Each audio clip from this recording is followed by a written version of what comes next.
Okay, ladies and gentlemen, our first guest tonight on the Bagpipe Report is probably the best recognized promoter in all of British wrestling today, and also one of the best wrestlers. Ladies and gentlemen, please give a warm reception to Alex Shane.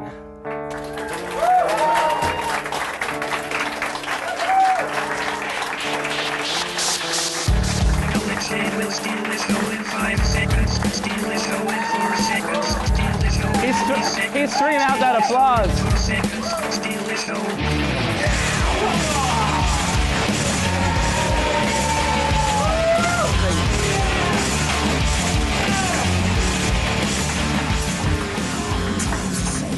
Always a self-promoter, really strung out the applause there. Go as long as I could and just get the proper intro in there. How you That's doing? right, I suppose because you're a big star, you can do that, right? I didn't want to say anything, but yeah. Okay, welcome over here to the Bagpipe Report. We had you on the air one time before, now we have you in studio. First thing I want to start off with is about, of course, the FWA, which is, last couple of years, been really made headlines worldwide for a variety of reasons. How far at this point do you see FWA going? Because you've got this major show coming up in a few weeks. We'll talk about that in a bit. What is your ultimate, what are you aiming at right now? Have you gotten there? I think the reason the FWA succeeded further than most of the other British companies that have been around in the last couple of years is we set realistic goals for ourselves. You'll see a lot of new promotions pop up on their first show. They want to do a 10,000-seater venue, right, bring over loads of guys, and with us, we've built up. I mean, this is our 6th year. We're coming into our 6th year now, so a lot of people don't realise that. We're doing our biggest venue to date. It's a 3,500-seater venue, the Coventry Skydome. But what we're trying to do is obviously, we really targeted the smart fans, the internet crowd to begin with, right, because people have faulted us for that, but they were the crowd that would pay £55, £60 for those front row tickets, and being able to sell those tickets gave the FWA the ability to invest money into the company, right, buying lighting rigs, buying a camera crew, and things that the other promotions really couldn't afford on the regular £10 tickets. Now we have that fan base. We want to branch out and become a bit more commercial and stuff. And I think the real aim for the FWA is to give people a form of entertainment that's not, it's not a knock on the WWE, it's going to sound like it, but to be honest, I get their shows for free and I can't watch them now. It's got to the point where a lot of the stuff that I see it's either quite offensive, like miscarriage storylines and stuff like that, and then when they do something like that, you think, okay, well, at least they'll follow out with someone and they give it to someone like Gene Snitsky, right, who, if anyone give it to somebody like Matt Hardy who deserves it. I think what's happening now is the products become stale because it's the same guys that are in the mix all the time, and when they do have a new guy that comes through that's going to have potential like Randy Orton, they turn him face so quickly that it just kills any momentum he's got. Right. And I think that's the problem. So people are looking for an alternative. So we don't want to be family entertainment, but we don't want to be ECW either. We like to be a happy medium.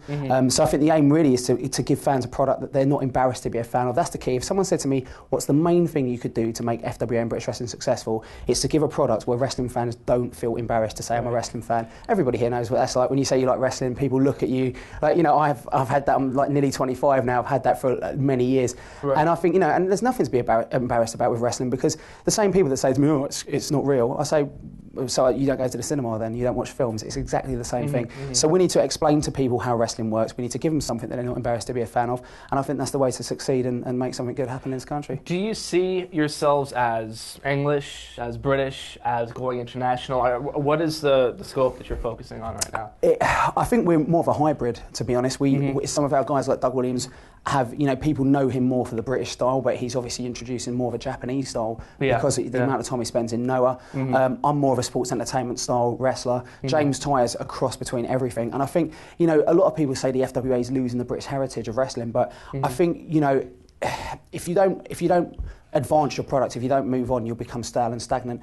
Obviously, what was happening with the old British wrestling wasn't working, otherwise it wouldn't be taken off the TV. We need to do something different. But now that we've attracted the fans with this, similar to when I had the Talk Sport show, if we'd have, and me and Tommy Boyd would have lots of arguments about this, there was a point where he got involved really in British wrestling, and he wanted to make it a predominantly British wrestling show. And I said, you're making a mistake, because if you make it all about British wrestling, you isolate 90% of your audience and you'll lose those listeners.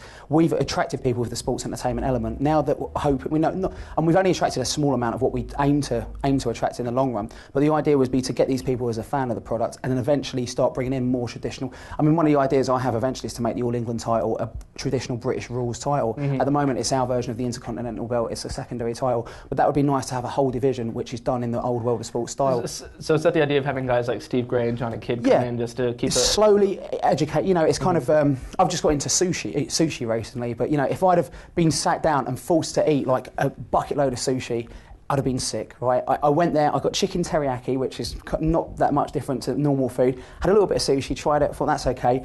More I go in the restaurant, the more sushi I order, I can have everything on the menu now. Now you're probably thinking, where is the relevance? That was quite a way of putting it. Yeah. But seriously, if you force feed people too much, okay, if it's something that doesn't appeal to them to begin with, they're not going to be interested. You have to slowly give them something that interests them, and then and you know they'll actually ask for the thing rather than being spoon-fed it. And that's what's happening. We've put the World of Sport matches on, and people love those matches, but we're not ready to jump in there just yet. Right. But eventually we will get back to a more traditional British style, but intertwine it with the sports entertainment style. And also the way that the Japanese promotions run their wrestling as well. It's treated like a sport, and I think that we could get it treated like that again. We just have to expose wrestling, the whole breaking kayfabe. That's why I'm not a big believer in keeping kayfabe, because I think anybody you say that wrestling's real to is going to think you're an idiot, okay? Now, the best way of wording it, I did this on the TalkSport show, and I stand by it to this day. I always used to say wrestling is 95% predetermined. Okay, which means 95% of what you see, the guys are aware is going to happen. But there's always that 5% where you don't know what's going to happen. There's always that 5% where two guys don't get along, where they do have genuine animosity, where a move does go wrong, where a clothesline is too stiff, or a bump is a little bit too hard. All of a sudden, when you say that to someone, the same guys that will sit in the pub and go, oh, he stamped his foot when he punched, or he didn't really land on him there, those same guys will look at it and go, oh, I bet that hurt, or that's how you've got to re-educate people. You've got to rework them. But to rework them, you have to expose it. And I think, and that's why the kayfabe thing that I encountered when a lot of people said to me, oh, doing the TalkSport show is negative, I think is wrong, you know, but that's just my opinion. Well, as well as delving into a bit of British history in terms of the way you promote shows, you're also going international in the sense that you've worked with Ring of Honor. How did that come around? Is that going to happen again, a joint show? Yeah, we're actually, without exposing too much, because obviously the one thing that I was terrible at was promising things before they were 100% concrete and stuff. I didn't really... Hey, if you're going to promise things that aren't going to happen, now is the time to do it. We've got a live audience, it's Halloween. I mean, I would rather... I mean, when I say promise them, I'd promise them to friends of mine and stuff, and then this is what's going to, you know, this is what's going to go on, and this is how it's looking and stuff. And now I play things a lot closer to my chest, but through Doug Williams, we have been speaking to Ring of Honor again. There is definitely something in the pipeline there, and we're looking forward to doing something. But, you know, there's a lot of companies,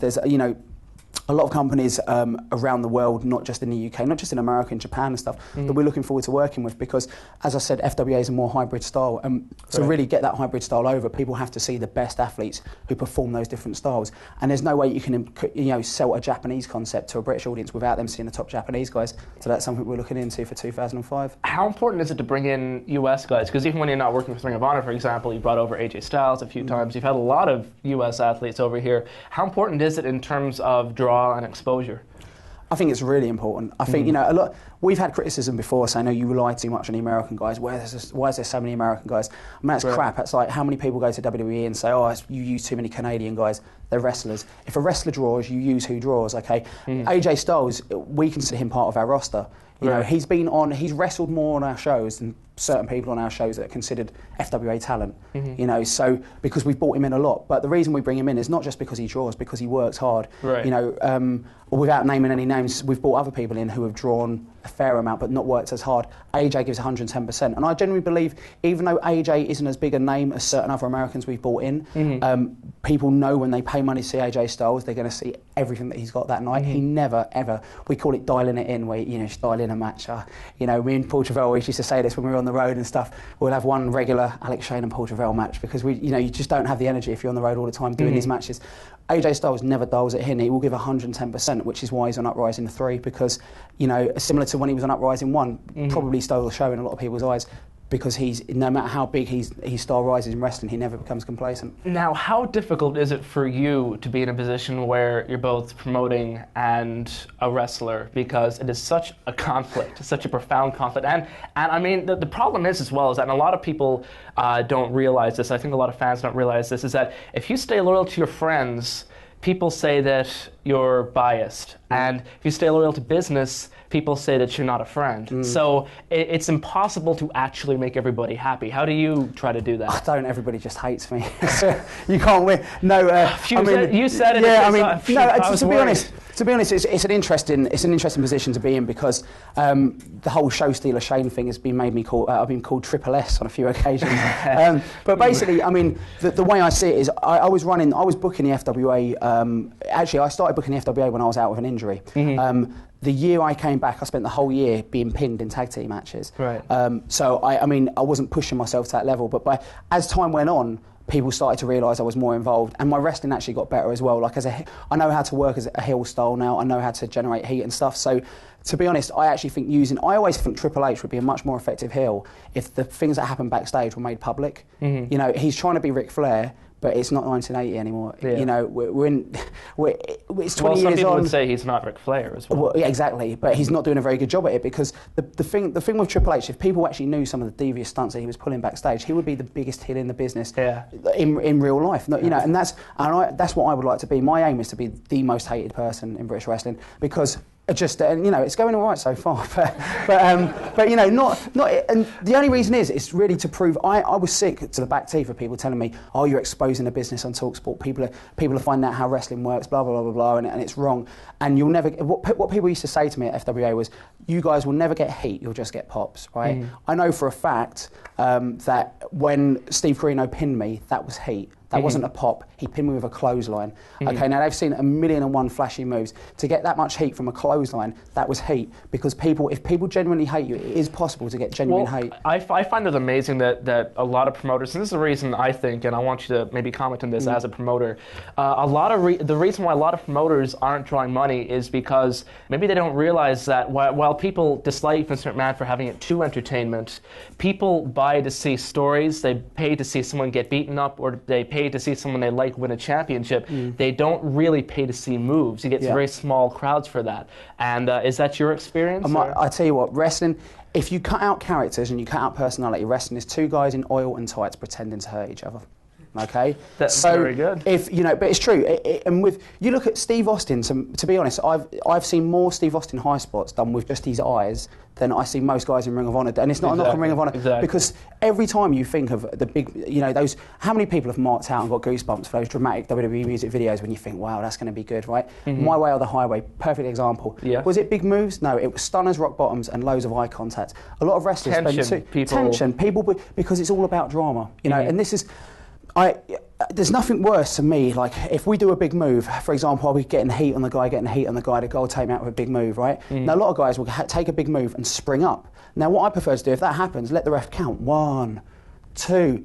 It doesn't matter if the crowd aren't even popping by 4 or 5. By the time they get to 6, people are starting, they urge you to get up. They want to get heat because it's drama. It's that old saying, it's all about controlling the crowd instead of vice versa, because nobody wants to come in and have their own way. I mean, it's the same thing in, you know, like they always say the classic example is a relationship, is that if you get everything you want, you become bored. It's always the chase that makes it important. Yeah, and this is why, and the chase is always better than the catch, and that's a typical wrestling philosophy as well, always having the heel as the champion and stuff. I think that's because people buy into drama. I mean, if you just think about the people that have made this, and it's a real basic fundamental principle, which I believe in, and I think everybody should know, but not everybody does, is the times when your wrestlers make the most money is when your sports entertainers are drawing in casual fans.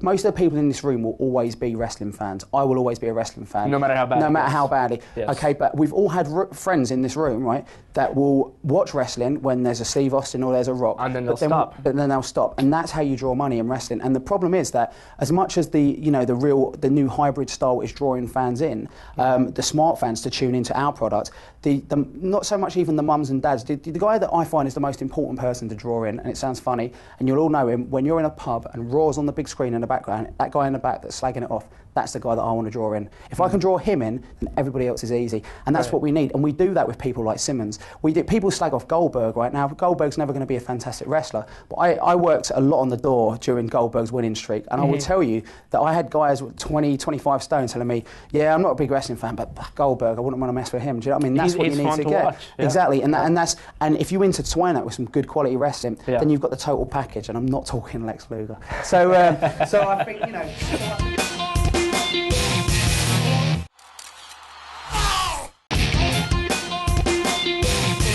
So I think that's really what we need, and I think people need to get out of this. Wrestling fans are too quick to go, oh, that pole driver was executed wrongly, or that move, he slipped on that. You know, I was watching the Ultimate Ric Flair DVD. I shouldn't be plugging Silvervision stuff, but it's a fantastic DVD, right? Because you can watch these matches, and these guys are like Flair and Barry Windham go in there 45, 60 minutes, whatever that was, but you can tell that they're ad-libbing in there, okay? And it's not pretty moves, but the drama is there. Now, I'm not saying you can turn the clock back to, you know, the 1980s and make people believe it that much. What I am saying is that if wrestlers today put a little bit more emphasis on the drama and the character and stuff, and you know, the personal slagging I get on the fan forum and stuff, as much as it narks me, I do find that's, you know, it carries over into my wrestling. Right. When people are booing me, a lot of them aren't just booing me because they don't like the show stealer character. People have read something about me on the internet, or they've heard me say something which they didn't agree with, and that's genuine heat. And if that's the kind of heat that if that's the only way to get heat in this day and age, then that's, you know, wrestling has to change with the times. I hate when people say to me, especially old school wrestlers, oh, you know, the internet's ruined wrestling, the internet's terrible. It's happened now, you can't change it, live with it, work with it. Don't sit there and go, oh, it was so much better in my day. It's not your day anymore. You need to progress and move on. And, you know, if it means that you have to really work people, genuinely work them to make them hate you and give you heat, then so be it. That's what has to happen, because that is your job. Your job is so out in that ring, right, and no matter how bad that person's week's been at work, in their marriage, in their personal life, they go into that ring, or into that building, they pay for a ticket, and all their animosity against life and people in general is directed towards you. And that's what your job is as a heel. And if you don't want to do that because you'd rather be funny with your catchphrases or do flashy moves, then that's fine. But then don't be pissed when somebody else comes and scoops your heat, like a Triple H, and stays on top for a long time. Because at the end of the day, Triple H, he is a genuine heel. I just think that what we need to do is start getting wrestling fans need to get away from that mentality of exposing the business is a bad thing. It's the truth behind what I do for a living, I find a lot more honourable than the fiction that people believe I do. Does that make sense? Like things like talking about how, for example, I've spoke to people about blading in wrestling. Right? It's a really touchy subject. You shouldn't talk about it. But to be honest, when I talk about it, people go, "Really? What? That is real blood? I thought it was ketchup." You know, I've heard that so many times. But to me, that is more honourable. The fact that you actually, what is braver, standing there and taking a chair shot from a 25-stone guy, right, with a proper Habitat metal folding chair, which Habitat plug there, if we get free chairs I'll be chuffed, or actually being in a real fight and ducking it when it's not knowing it's coming. To know you're going to take an old feminine chair shot, that's a scary thought, you know, and luckily it's never going to happen to me. Do you think that's counterproductive though to Triple S? I wonder if it'll happen to him.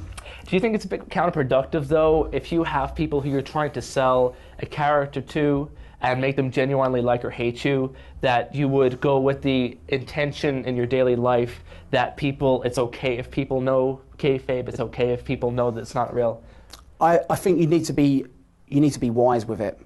Like people say there's no publicity, there's no such thing as bad publicity. There is, but only if Alex Shane, the promoter, having.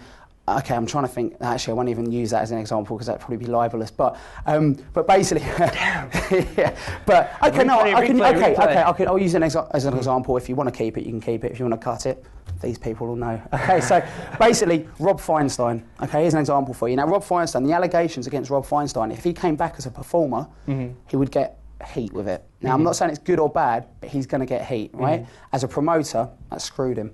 So that's a problem that I have right now. It's not to not such a big extent, but it's the same principle. If something's said against me that is pretty serious and strong, and people don't like me for it, great as a heel wrestler, but as a promoter, that's so. Recently, I was fired as managing director of the FWA, and hopefully we've alleviated that problem. I was gutted about it, but that's I can see that. Yeah, I'm distraught. But that's really that's really how it has to be, and I think that's the problem. And you know, one of the things I heard that was really funny, and I don't know whether or not I agree with this to this day, so I'm not going to say the wrestler who did it, because it's someone who now currently works for the WWE, but a famous British wrestler. Oh, you don't want to alienate the WWE contacts. No, well, no, but it's actually quite, I mean, a lot of the wrestlers find this quite a cool story, but basically this guy had been working heel for a long, long time. He was a mega, out-and-out major heel, and that probably says who it is anyway. And basically, this fan came up to him at every show. He'd say, "Can I have an autograph?" And the guy would say, "You know, screw you, not going to give you an autograph, piss off."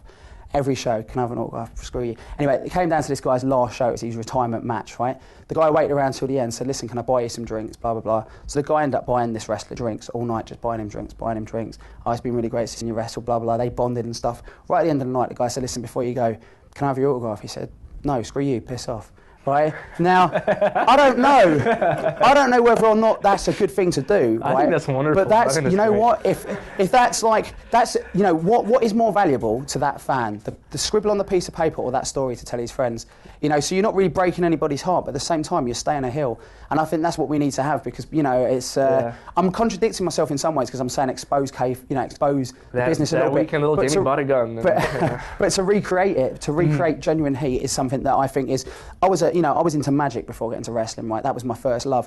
And I've always been a fan of people that can create an illusion. And wrestling is about creating an illusion. It's magic. You know, and I look at people like David Blaine. He's doing tricks I was doing when I was 8 years old, right, at school. But he's doing them in an environment that's not on a stage. He's doing it in the street. And that creates the illusion of, whoa, he's got no props. He's got, oh, how's he doing this? Because it's an illusion. People like to be fooled, okay? The problem is, some of the wrestling fans think they're on the inside and they don't want to be fooled, and then they get pissed off, right? But that's cool because I just direct it more towards heel heat when it's a big work or whatever. But yeah, I mean, hopefully, like people will listen to what I'm saying and it'll sink in. If you disagree, then that's cool. That's one thing I've learned over the last couple of years, especially with the fan forums, is anybody has their right to their opinion. Do you know what I mean? I don't have to agree with it. Steve Corino said it best, and that's the only time I'll ever use one of his quotes. Where Steve Corino said it best in that if the average wrestling fan on a forum said, in my opinion, this is something, or this is how I feel about this, that would make everything better. But a lot of people don't. They speak like it's fact. But I do think, the internet is something that we've used as a really valuable tool. But it's definitely something that, if you use it in the right way, you can definitely get mileage out of it. And, so that's my lesson for the day, is re-educating fans with a new kayfabe. Well, on the topic of Steve Corino, you guys had a big match last month at Hot Wired.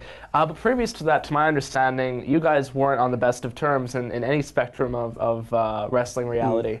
How did things blow up with you guys, and how did you get the show back together to be able to fight each other at Hot Wired? Well, the stuff with me and Corino, I mean, the first common misconception with me and Steve is that it was a work from the get-go. It wasn't, and I swear on my mother's life, no fingers or toes crossed. There was genuine animosity. Anyone that knows me, if I swear on something like that, I'm being serious. It was a genuine blow-up, but because we were working for a third party, we tried to book him for a show.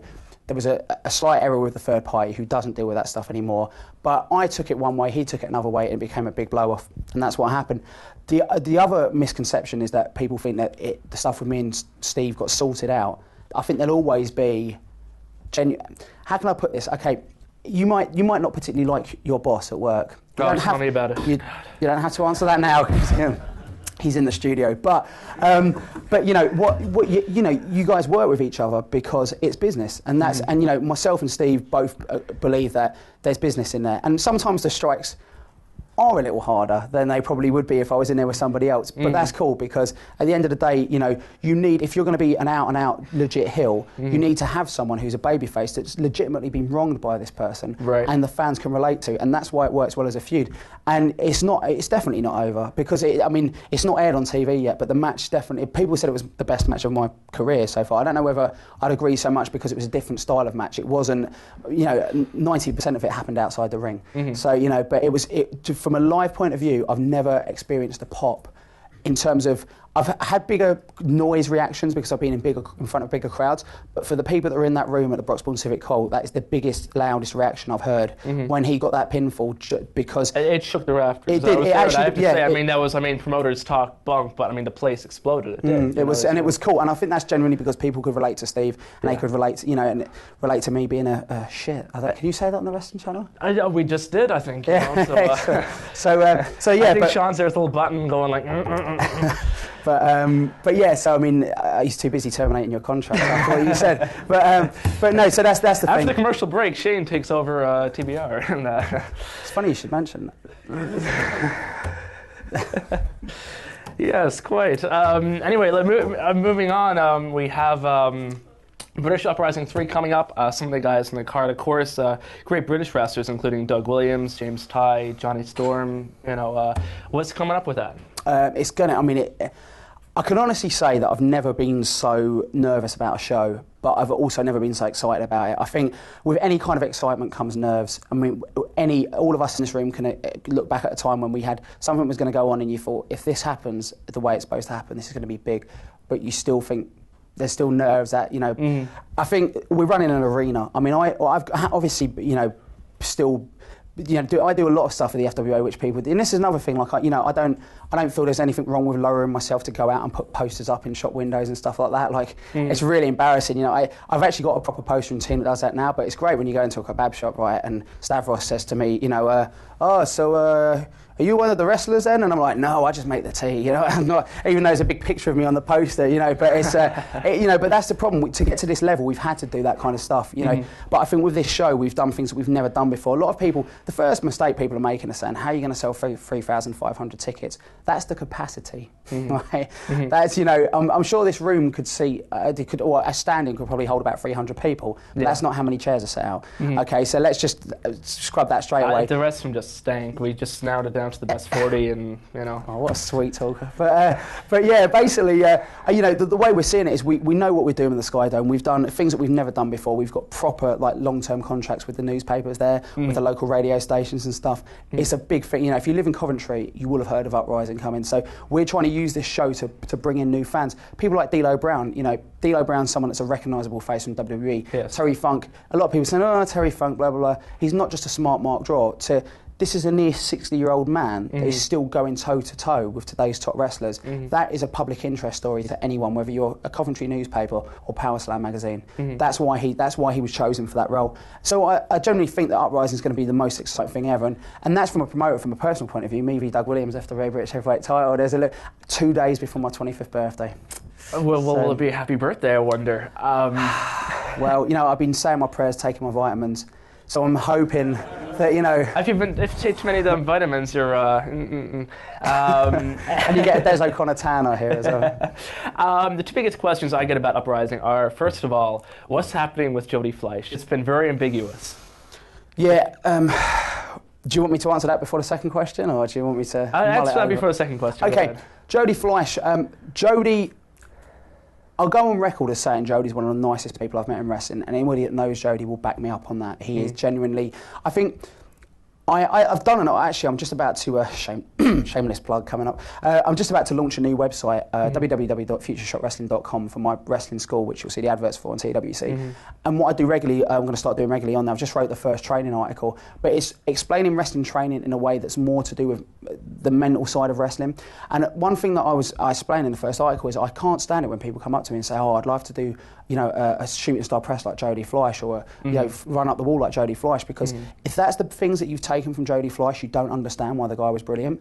Jody Fleisch had the best caricature facial cells of any British wrestler in my generation. Yeah, when Jody was getting beaten up, you believed that, my God, Jody's getting beaten up. Yeah. I always teach my students, for every action, there's a reaction, right? What I mean by that is I can give someone a big boot to the face. He can either fall backwards like a bag of potatoes, or if that was Jody Fleisch, he would somersault, land on his face, bounce back up, grab it and fall down, and people go, "Oh, he took his head off." For every action, there's a reaction. Most wrestlers only care about their action. Jody cared more about his reaction than his own actions. Does that make sense? It does. So, and that's basically, and to put it in those terms, that's why Jody was brilliant, because people, and that's because Jody's not a selfish person. To try and get him back to the ring was very difficult, because Jody, without going, if Jody wanted people to know why he retired, he'd have addressed it himself. He disappeared because in his personal life there were things he needed to deal with, and before anyone starts rumours of drugs or anything like that, it wasn't that at all. He was part of a very unfortunate accident, and that's all I can say. And it's not, you know...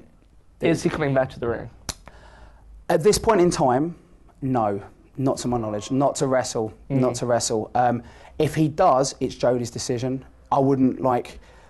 I think a couple of people have said to me, actually, that, if Jody's not wrestling, I'm not going to go.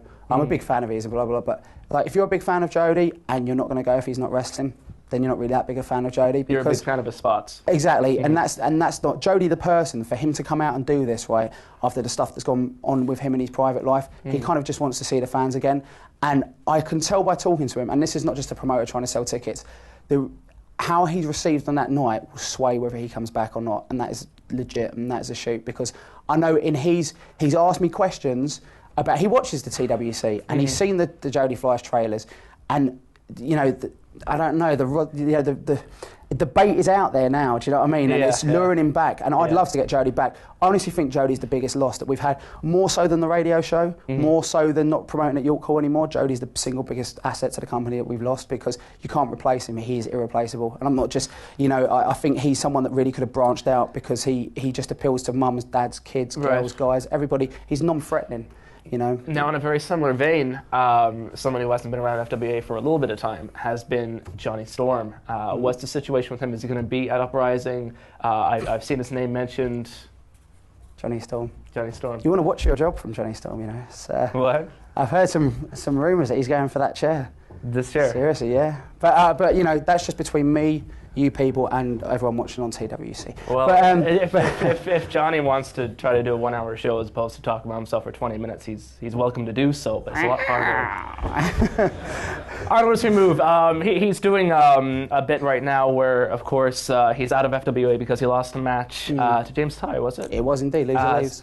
So Loser leaves FWA, and he's been doing the petition about coming back. Is he going to be back in FWA, do you think? The plan, now, the people have asked me about him for Uprising, and people have said, oh, why are you stringing it out? Why are you We're not. We legitimately don't know whether he's going to be there yet. Johnny Storm is flying to Thailand, again, for all these personal reasons in wrestling. I'm going to be the first to expose he is having a sex change operation. But they're a lot cheaper in Thailand. And the couch just have bigger udders over there, and, you know. But no, basically, he's going to become a man. Yeah, just.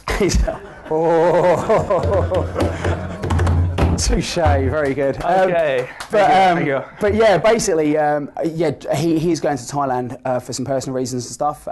It's nothing serious, but he doesn't know how long he's going to be out there for. So he said to me, I may be back in time for Uprising, but I won't know until the day before Uprising. I was like, cheers, that's really, promoter, that's lovely to hear. So we don't know what's happening there. But to be honest, the Uprising card is a strong card. I think it's got everything you can possibly want from a wrestling card. There's brawls, there's technical matches, there's high flying, there's everything you can possibly want, and you know, and there's comedy in there as well. The tag team title match. If you've seen any of the Duke and Simmons, obviously Simmons is a comic genius, and no wonder he's one of the most popular guys on the FWA roster, because he's just genuinely funny. Mark Sloan and Stevie Knight, some of the segments that these guys have done recently, if you've caught it on the TV, hilarious, seriously. Because in real life, Stevie Knight is funny and Mark Sloan is straighter than straight, and that's why they work so well. And they were very reluctant. Actually, Steve wasn't so reluctant, but Mark Sloan was very reluctant for the tag team when I told him the idea. And I think that plays off so well in the way they're carrying this off, because the whole story is that Mark is serious and Steve's just in it for a bit of fun and stuff, and you know, but I think even that match, which is a match people are overlooking, is going to add something different to that card. You know, people always say that Uprising 1 was a brilliant card, one of the best ones we've done, right? But they also say, oh, you shouldn't have had Robbie Brookside and Drew McDonald on that card because it wasn't a good match. But that match, number one, it was a good match. It was solid. It might not have been as exciting as some of the other matches, but that match was just before Doug Williams and Jerry Lynn, okay? And so it brought the audience down, but in a controlled way. I could bring them down by putting on two backyarders that break each other's necks and it look unprofessional. Or you can have a good match, which is good, no frills, but then, boom, you come in there with Doug and Jerry and stuff. And, and that's what a lot, you know, I think this show is perfectly proportioned and stuff. There was a really bad joke in there, but I'm not going to bother. But yeah, it's a perfectly proportioned show, and I think it's going to be very good. It's definitely worth making the trip to Coventry Sky Dome November the 13th for it. Great stuff, ladies and gentlemen. The show stealer, Alex Shea. Thank you. Thank you, Alex. Thank you. Cool. Ladies and gentlemen, will you please put your hands together for the lovely and talented Jasmine St. Clair.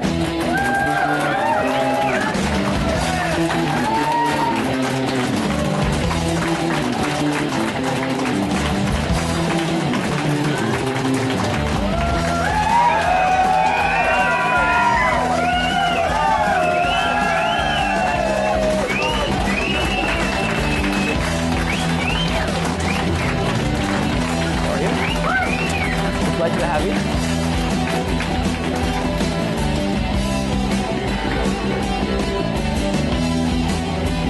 Okay, now our strategy here is that, of course, we were watching the show last week and we figured that maybe if we use enough of this stuff, then Brian Alvarez won't be able to get his hands on it, because poor Brian has a problem, and we're trying to help him with this problem. And the best way for us to do that is to drink for him. To drink for him, exactly. So I'm gonna.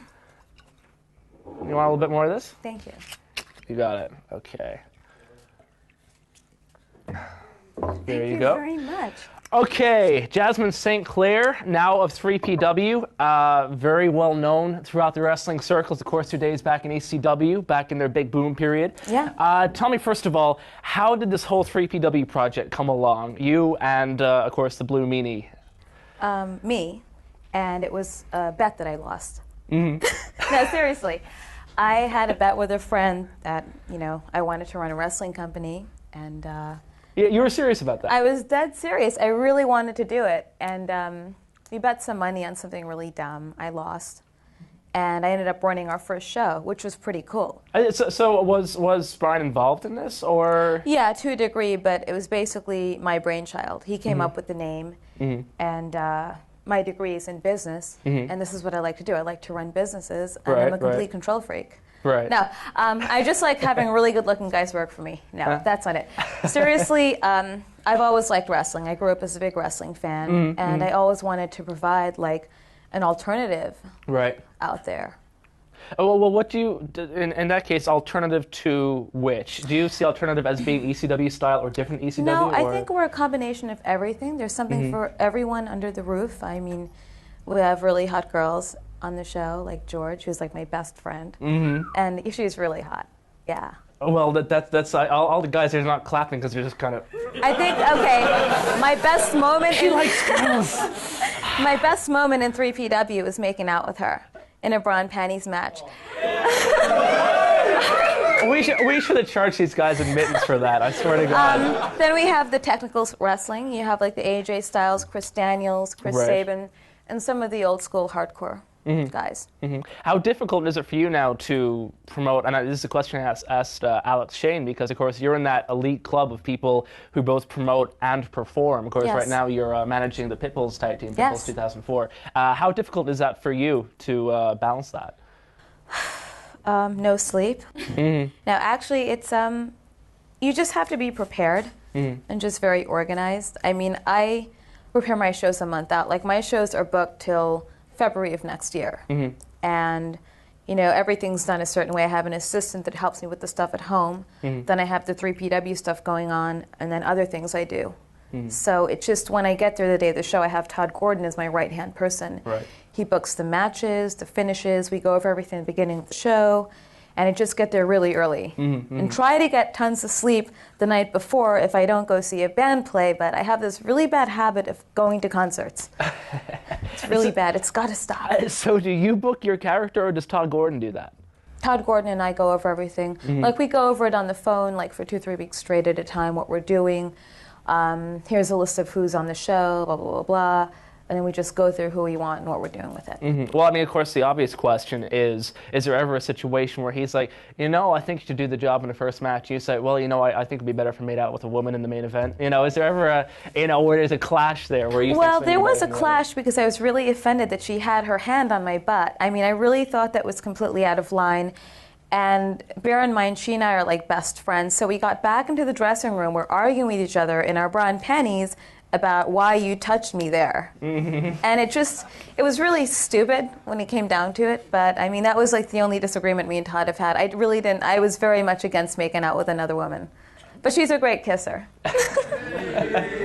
Every cloud is a silver lining. I know. The number of times that I've yelled at Todd Gordon because he wanted me to make out with a woman is just, Todd, seriously, you gotta stop calling. I thought it was a great finish, and it was never really done. And in that area, like in the whole East Coast, they don't have a lot of pinup type girls on their shows. I'm really picky about the talent that I hire, and everyone's got to be extremely respectful, get along with one another. I've basically strained out all the bad blood. So what's the Blue Meanie's role in all this? Of course, he's an on-stage talent. He's on-stage talent. He does a lot of the website work, a lot of the press releases.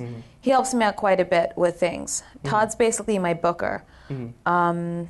He communicates with a lot of the guys for me when I just don't feel like dealing with it. But other than that, I mean, he helps me out with a lot of stuff too. So is this something that you're doing right now on a monthly basis because you enjoy doing it, or do you have your sights set on turning it into something bigger down the road? I just have so many of my own other things going on because I host 2 TV shows. I just got booked for a National Lampoon movie. I just learned that a heavy metal magazine, we just did this cover and it was approved, then it was not approved because there was a pentagram in the background. Go figure. And it's just I want to do more shows, and we're actually starting to run shows in Los Angeles starting in April, and we're going to bring some shows out here to the UK as well. Really? You're coming to the UK? How's that Absolutely. going to work then? We'll be working with FWA. So is that going to be next year? Or? Yes, it will. Okay. You'll be the first to know. Oh, well, great. We'll announce it right here on the Bagpipe Report. We'll get Jasmine back on the line. And have to do it. But I really look forward to expanding and making this into more of a full-time thing for me. It just, I get sidetracked with other things as well. Now, this tag team, the Pitbulls 2004, is that difficult at all to do? Because, of course, one partner passes away and you do a new version. You know, is that hard for everybody involved? I mean, of course, on one side, you got one guy who's thinking, you know, I'm replacing my partner. The other side, you got a guy thinking, you know, I'm replacing a person who passed away. Is that a difficult dynamic? Not really, no. I mean, because, you know, you just pick up the pieces and go on. And I don't think that, I mean, Anthony wasn't really working that much in the circuit for a while. That's true, yeah. You know, it was mostly Gary. And I think Gary, I mean, at heart, he is a pit bull. And I mean, I like Mike Krul, and I thought it was just the perfect thing for him. Now, so would you be the person that when someone sends in a tape, or someone sends in a request or an email says, I want to work 3PW, I like what you're doing, you're the person who looks at the tape or looks at the whatever and says, you know, I want this person or I don't want this person? If I don't use it as a blank, what? I'm sorry. At times it depends. First of all, it's the email factor. If you email me saying, hey, book me, I'm really great, check out my website. It's no, I don't book by a website, okay? Email me back, you know, some more information. Then I do the name dropping thing. No good. Now you're up to your third chance. The third chance is, where do I send a tape? Right. And sometimes I don't know. It depends what else I have going on. But you would be the person to sit back and say, yes, let's use this talent, or no, we're not using this talent. Yeah. Very good. So you're sorry. the woman in control. Yes. I mean, that's the way it should be. It's really, at times it's difficult being a woman in a male-dominated business. And you get these ridiculous guys that just say stuff about me, which is really flattering. I mean, because the day they start saying really nice things about me, I know I'm doing something wrong. So well, I mean, for example, just pick any overweight, sloppy East Coast indie promoter. Pick one with maybe the mentality of a 9-year-old on his best day. And would that well, be wait, most no, promoters? 7, because I function the mentality of a 15-year-old on my best day. So it's like 5 or 6 years old. 5 or 6 years old. Yes. And in your experience, is that most of the promoters on the East Coast, or? Of course. I mean, they've probably made it past like 6th grade, at best. So 3PW would, in that case, be the best alternative for fans on the East Coast looking for a good wrestling show? No, I mean, so everyone likes something different. People that like just straight up hardcore matches, they go to CZW. Just technical, you go to like ROH. If you want something that's there for everyone, there's us. Now, one of the names that I've noticed, because we get to see 3PW over here now, we get to see it on the Wrestling Channel, which is great.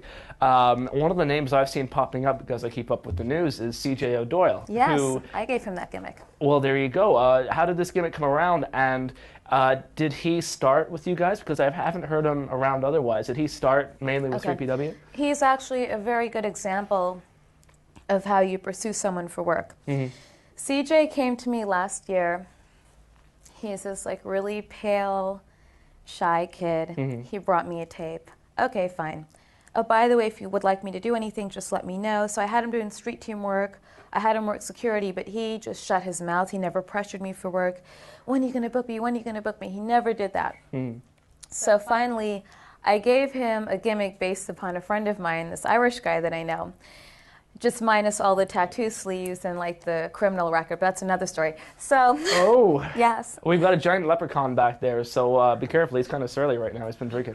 Oh yeah, cool. Right on. Let's party. Yeah. Oh no. Does he have tattoos? No. I don't know. I didn't check there. I love tattoos. So eventually I just gave CJ his gimmick, and I mean, he just listens and he learns, and he's basically homegrown talent. I don't really rely, but first we brought in a lot of the old timers like the Dusties, the Abbeys, and the Terrys, who are a complete pleasure to deal with. But I think it's homegrown talent is where it's at, and the younger talent. So is that something you're going to continue to do to try and cultivate newer names? Yes, I mean, we have Chris Sabin working for us, Damian Adams, Rob Echoes, Hot Stuff Striker, many of whom should be here when we run our shows. You know, I wasn't sure what to expect. It's really weird when you book some of these people like Chris Sabin, Terry Funk, you're not sure what to expect. Right. You know, I was really scared of Abby when I first met him. Why is that? I just got scared. I worked with him in one indie show, and he yelled at these midget wrestlers for not listening to him. And he showed up at the airport. We couldn't find him at the airport. We went looking around for Abby. I'm like, have you seen this guy? He's a wrestler. His name is Abby the Butcher. I'm like, probably going to get arrested. It was like right after the 9/11 incident. Right. So he was in one part of the airport. We're over here, and I thought he was mad. So I just made it a point to show up late to the building and just let Todd deal with him. Oh, God. But he was completely delightful to deal with.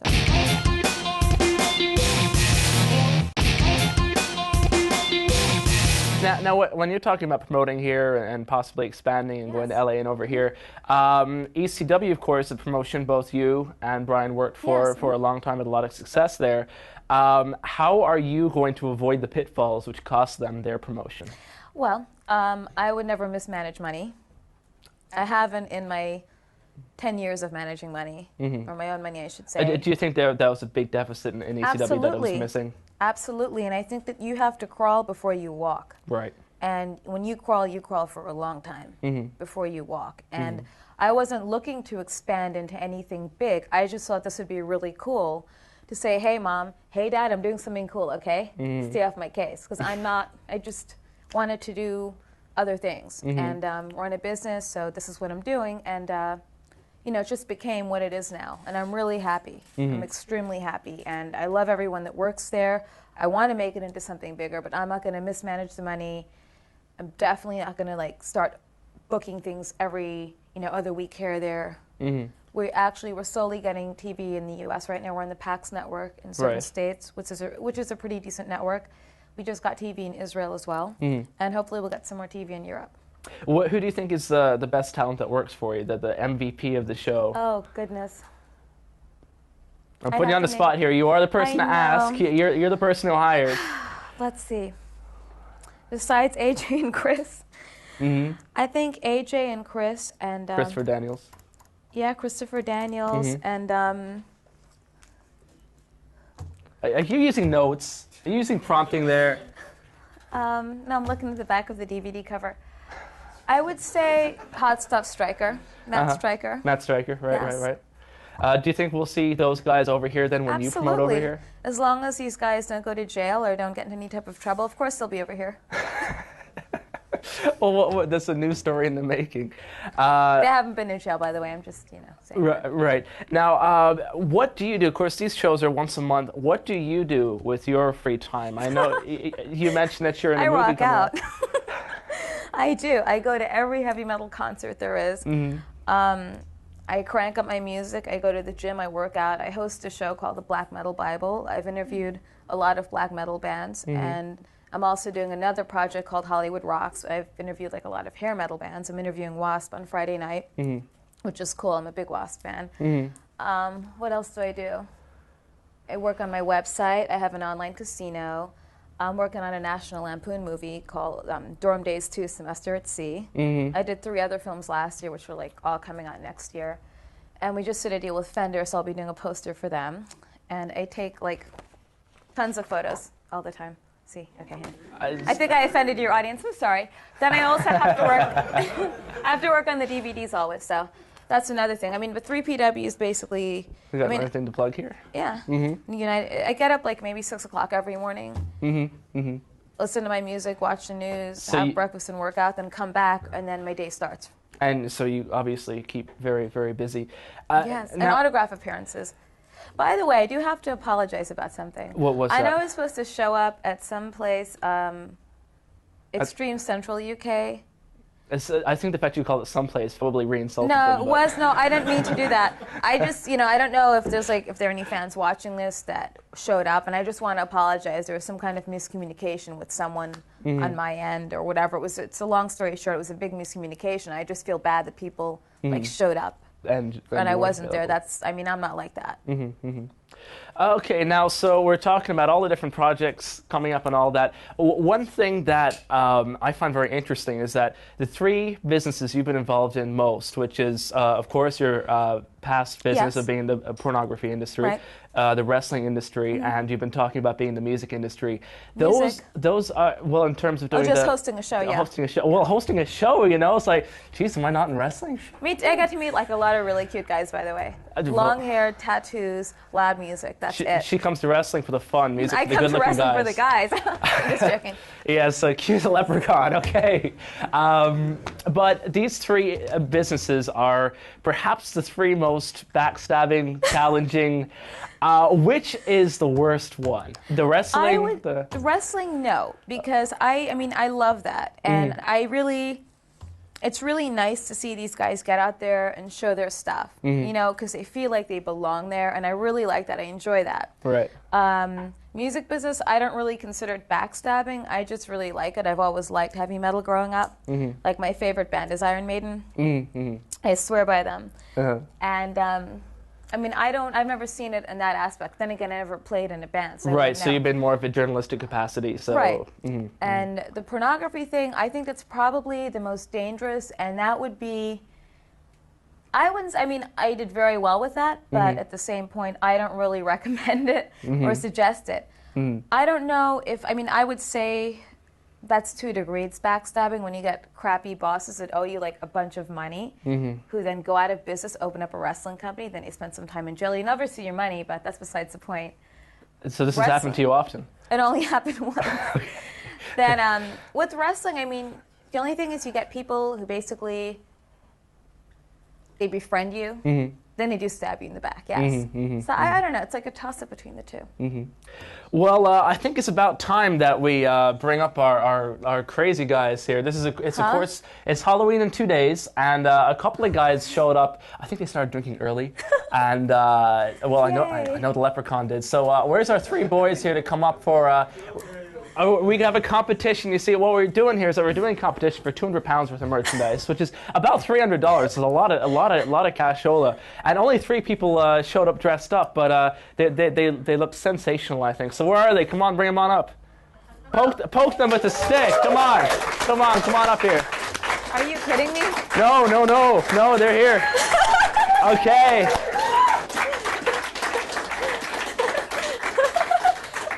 Okay, so, okay.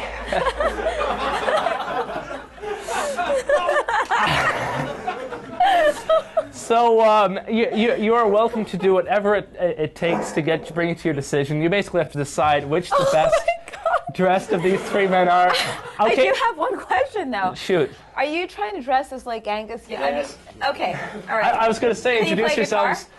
Yes. Introduce yourselves one by one, then. You are... Eddie Bolton. Okay, you are... Homer Simpson. Okay, any inspection needed, or have you rendered yourself a conclusion? Could you like air guitar? How old are you? Air guitar. Can you air guitar? Yes. Well, let's see you air guitar.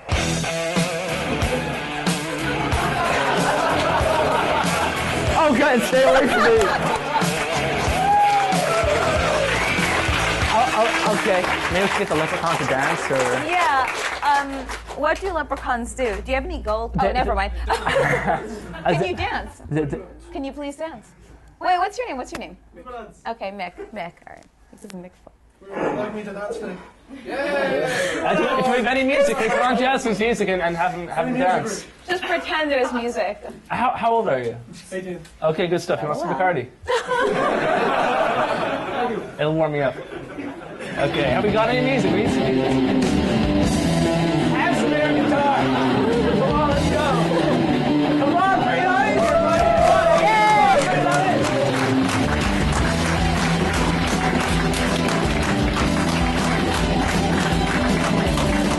Oh, you're so good at certainly. Bart Simpson. I'm trying to think. What can we get Homer to do? I don't know. Drink beer. Oh wait, maybe he has to take a really big. Wait. How old are you? Excellent. Okay, we have to have him chug something because it's Homer Simpson. So What can we have him chug? should we take a shot or a beer, or what do you think? A beer. A beer? Okay. I think he drinks a beer. He's a Let's beer get a guy. beer up here. Are you allowed to drink? Only Okay. slide it up slightly. You're Homer Simpson, damn it. Kayfabe. Okay. Okay, can we bring a beer up here? What's your brand from down there? What do we got? Bulmers. Let's bring a cider up. Bring I can't believe this. Okay, let's bring the music back and get a drink and come on. Let's go, come on. Keep going, come on.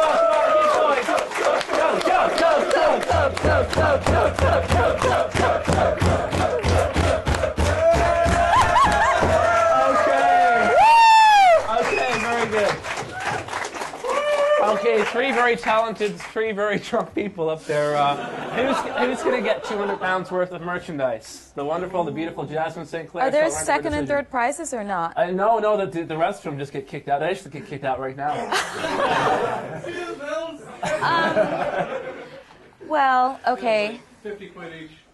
Yeah, you Really? could like split it. Second and third. I like you because you You're so like smart. heavy metal. That's really cool. Okay, wait. Do you have any tattoos? I don't. Do you have any tattoos? I'm going to get one like next week. Damn it. Over. You know what? This is just The pressure is just building up. very difficult. Well, we could do something like sort of marriage deal. You could stand here, face the wall, throw the pumpkin behind your head, and whoever catches it. We can make it really violent, you see. They said we wouldn't get wrestling in the studio, but they were wrong. Should I do that? They were wrong. Have a shoe. God. Okay, it's between these two. So Homer's out? Yeah. Oh. Sorry, Homer. I still love you, though. He's gonna hit me with the bottle. Oh, Okay, well, what right. do these two guys got to do then? You don't have the long hair, dude. You so don't rock. No. Grow your hair out, please. Get some tattoos and visit me in a couple of years. I like you. Are you giving some leprechaun? The leprechaun gets it! Okay, let's get a leprechaun dance to celebrate. Come on, bring some music here. Come on. He got 200 pounds of stuff, and he's got 50, he's got 50. Let's have some fun here. Come on, dance. Dance, damn it. Come on. Let's go. Let's go. 50 quid. Come on, let's go. Okay, we'll be right back.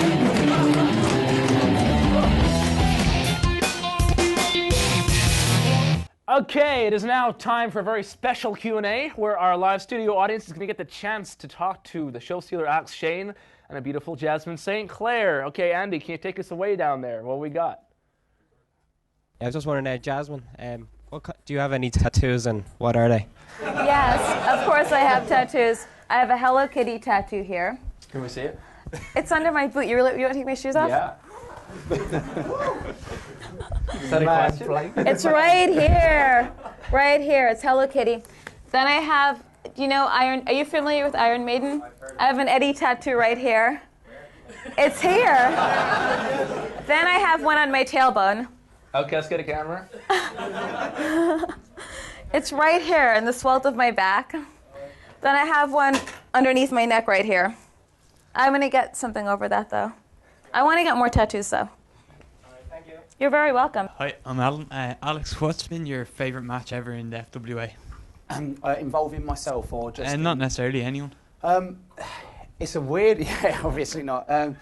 Yeah, to be honest with you, probably my favourite one so far has got to be... I don't know if you've seen British Uprising 1, the opening three-way dance between Jack Xavier, James Ty and Raj Ghosh. The reason that was so important was because it was the biggest show we'd ever done to date at the time. And we took a massive risk by putting in three guys. I've just learned how to say three. Because the guys from London say three, I'm saying 3, so I'm trying to say Well, as much as you invented the language, so you can say whatever you want. The rest of us can follow you. Three-way dance, and basically it was really important for us for that match to be good because it not only set the standard for the rest of the show, but also it was 3 guys in there who are relative rookies basically, and end up being probably the match of the night in my eyes anyway because it was so innovative. But we're doing the same thing at British Uprising 3. Oh, these are 3s. That's a magic number, isn't it? But yeah, we're doing the same thing at the next Uprising. So but with different guys. So there's a lot of pressure on those guys. But if they can get anywhere near the level of the guys in that opening three-way dance, then I think that'll be very good. Excellent. Who have we got next? For Jasmine, where did your animosity with Francine come from? Because she's a backstabbing, glorified ring rat. Plus, she's really rude to the fans, and I don't like fake people. Either you're down and you're real with people who help you, or you just want to be the donkey from Shrek. No, I don't like fake people. I may be very fake, but I'm not fake. The heart's real. The heart's real. The brain's real. Who we got next? If both of you could poach a big name away from WWE and money or control issues wasn't a problem, who would you pick? Is that to both of us? Both of us, yeah. What did he say? If we could poach someone away from WWE and money wasn't an issue. Or control issues Or now. control it, yeah. Who would it be? Chris Jericho. Why? Because he likes heavy metal, he's hot, and... No, actually, I think he's an excellent wrestler. Female wrestling promoters are... He's an excellent wrestler, and you know what? I interviewed him once for my show, and he's actually really cool, and he has a great attitude. He's an excellent worker. However, I think he's highly underused. Alex? Well, I could be really generic and obvious and say The Rock, just because of the mainstream publicity that I'd get. I actually think if I had to pick 2 of the active roster now, the one guy that I'd always, just strictly from being a bit of a mark point of view and work rate point of view, I'd love to get Tajiri. Tajiri against people like Doug Williams and Johnny Storm would be absolutely fantastic. But I think from somebody who I think's got a lot of potential to do stuff, more just for me as a promoter to get a different audience, someone like a John Cena, someone like John Cena, to get him on the cover of like Just 17 girls magazines and stuff like that, because that's what we need to do. I really want to try and get a female market. And guys like Johnny Storm and stuff are good, but compared to John Cena, that guy, he looks like a male model. Do you know what I mean? It's someone like that who can work, has got charisma, can talk, and has the look as well. I think it's so important. So I'd probably go for John Cena or Randy Orton. Whereas Johnny Storm looks like a female model. It's 2-0 to you so far, isn't it? Booyah! I'm English invented soccer, and I'm winning it. That's right. That's the answer taking over me. And I love that. Promoter, you ask him a question, what one wrestler, and he picks 2. That's good stuff. Yeah. You picked 3, yeah. Okay, who we got next? What's your favourite joke? Oh, for God's sake. What did he say? He said, what's your favourite joke? I could say it, but I could say my favourite one at the moment, but I don't know. It'd just be beep, beep, beep, beep. It would be, yeah, it would be. We might offend people, too. Yeah.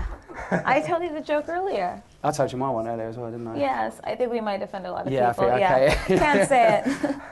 You can't say either joke? I could tell you one. Okay. I don't know whether the language barrier would travel. Okay. Well, let's try. All right, let's see if it works, right? Because it's funny in London. I'll tell you how much hate mail we get. All right. So, and guys in Ireland, do you get Essex girl jokes? Essex girls are supposed to be very dumb. Okay, right. We get those. So there's 2 Essex girl prostitutes on a street corner, right? And one turns to the other and says, "Have you ever been picked up by the fuzz?" She turns back around and says, "No, but I've been swung around by the tits."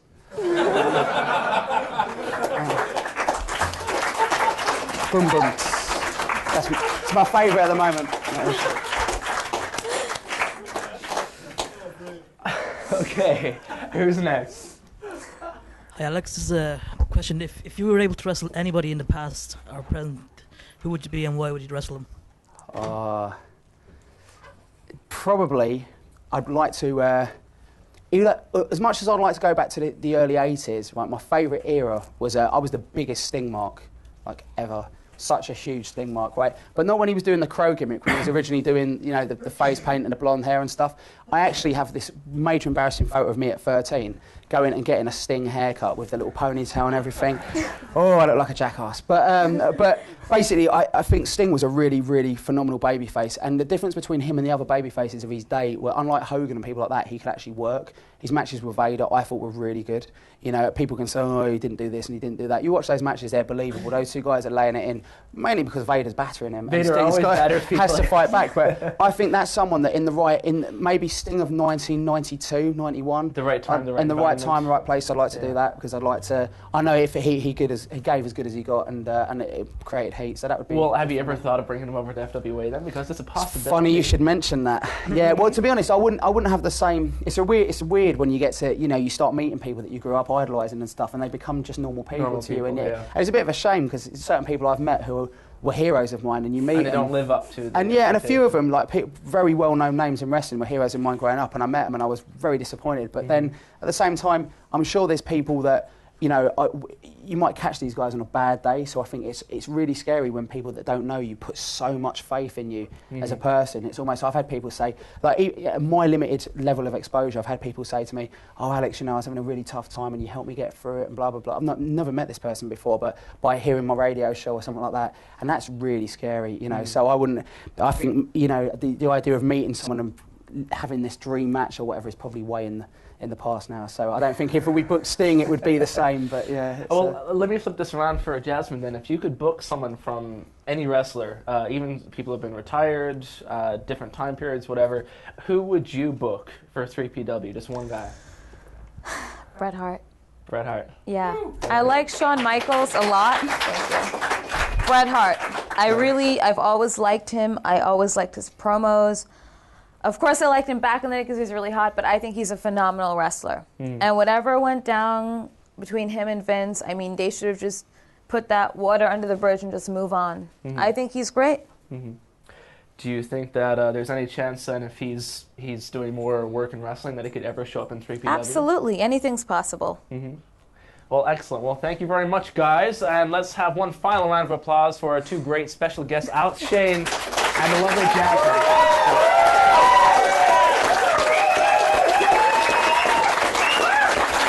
Okay. Well, we'll let you guys retire back to your room. Thank you so much, Jasmine. It's been a pleasure. Thank you, Alex. Thank you, guys. We're happily wandering around having a wonderful night last night when who should we approach but a bum sitting in a bus stop. We said, who is this man? Should we bring him in and interview him? He is none other than one of the greatest wrestlers in the world today, former Intercontinental Champion, 6 years atop WWE, and he's now touring the world. Ladies and gentlemen, it is a great pleasure to welcome to the Bagpipe Report, D'Lo Brown. What's going on? How are you doing, How man? are you? Pleasure. You know, sitting on that bus stop, that little bottle of Guinness in my hand. Wake up and here I am. I don't know what happened. You know, that's how we get most of our guests. I just fell right in your lap. Just as Sunday mornings, you just check around the bus stops, you know, and you never know. He'll drop by. Got the Irish way of partying. I'm good to go now. A little hangover, but hey. How long you been over in this neck of the woods? I've been over in the UK now for about 10 days now. Came over, initially started my tour at a company called WZW up in the northern part of England. Toured up in Scotland, went down as far as Portsmouth. I've wrestled in, 4 or 5 or 6 different companies. And then I'm finishing up with the FWA Uprising next weekend, so I'm looking forward to that. FWA Uprising, there's been a lot of buzz about the company. How are your feelings? Because you have worked for FWA I've before. worked for FWA before, and the cool thing about it is they've got this buzz, and they're one of the few companies in the world, not just the UK or England or Europe, but one of the few companies in the world that actually have a positive feel about them, and upward momentum. And everywhere I go, people are talking about uprising. Oh my God, you're gonna be an uprising. It's it's actually a cool feeling. It's got that pseudo WrestleMania feel to it, and I guess that's why they're calling it the the UK's WrestleMania. So I'm happy to be on it. When's the first time you worked over here? I remember seeing actually on the Wrestling Channel not too long ago a great match between you and Doug Williams. Yeah, I came over here. I think it was March of last year. No, maybe it was. I'm lost now. Maybe. Well, 2004 now, so if we work. No, so it was definitely like October-ish of last year. It's only been about 6 months that I've been here. Really? Yeah. So. A lot of guys we talk to from the States aren't actually aware of. There's a fairly fairly big wrestling scene in the UK and Ireland, certainly bigger than even I knew before I came over here. Have you been surprised by the reception you've gotten and the number of fans? Yeah, I mean, it's tremendous. I mean, before coming over the first time, I didn't think the UK, I thought they had little spot companies here, there, or there. But there is a tremendous hunger for pro wrestling in this whole area, whether it be, England, Scotland, Ireland, Germany, wherever. So yeah, I'm really happy and pleased with the reaction I've gotten.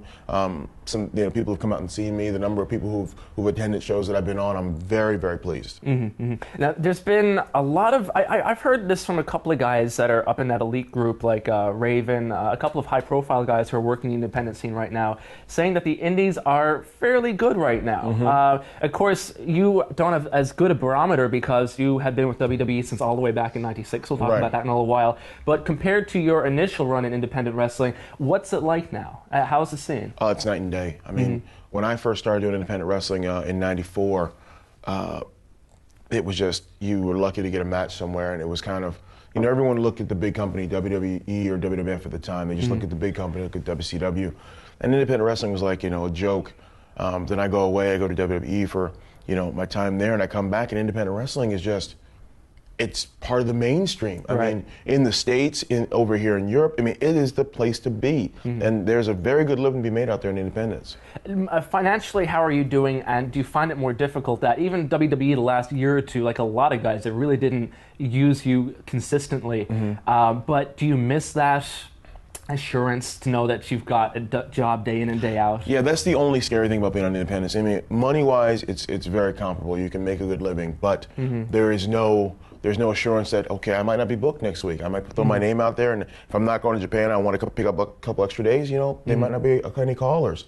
And then you get a time when people call off the hook, so there's no consistency to it. That's the only scary part about being on the independence is, 1 month to the next, at the end of the day, it may not be a consistent booking effort.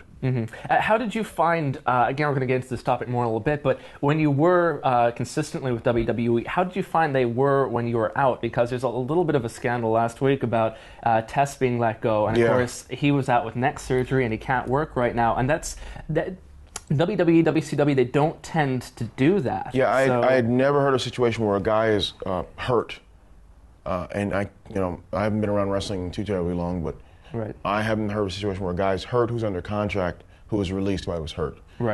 Usually if you get hurt in their ring, and I don't know all the circumstance or situation, but usually you get hurt in their ring, they take care of you until you're better. And I've never heard of a situation where someone's been released while being hurt. That's really a new one for me. If you take that situation into account, and I'm not saying it's going to become the norm, I hope it won't, but after that, is there anything else that makes like a major league company like WWE more appealing than independence? I mean, if you don't have that security, is that the only advantage? No, that's the only advantage at that point, because if you don't have that security of a contract that binds you in and gives you 2, 3, 4, 5 years of security, then you almost are better off rolling the dice and trying to find the independent work out there, because you can make your own schedule, you can set your own price, and if I want to go to the UK for 2 weeks, I do. If I want to go to Hawaii for a show, I do. Where it's a little different with WWE. They tell you where to go, who to wrestle, what time, what place, what to wear. So if you don't have that security, then no, it doesn't make it worth it. Right. Now, before you entered WWE, of course, mainstream fans know you first as being with Nation of Domination and getting beaten week in and week out by Tony Norris. Took a couple of big spots there. Pro Row Plunge on top of a Lincoln, my first night in the company. Welcome to the WWF, son. Go get Pro Row Plunge. Yeah, that was that Shotgun Saturday Night. Shotgun Saturday Night, first ever Shotgun Saturday Night nightclub in New York City. Somewhat raining outside, and I'm climbing on top of a Lincoln to get dropped on my head. That's dangerous, isn't it? Yeah, but it got me a contract. So what can you say? What can you say? 6 years work. I'll take it. I'll knock on wood. I'll take it.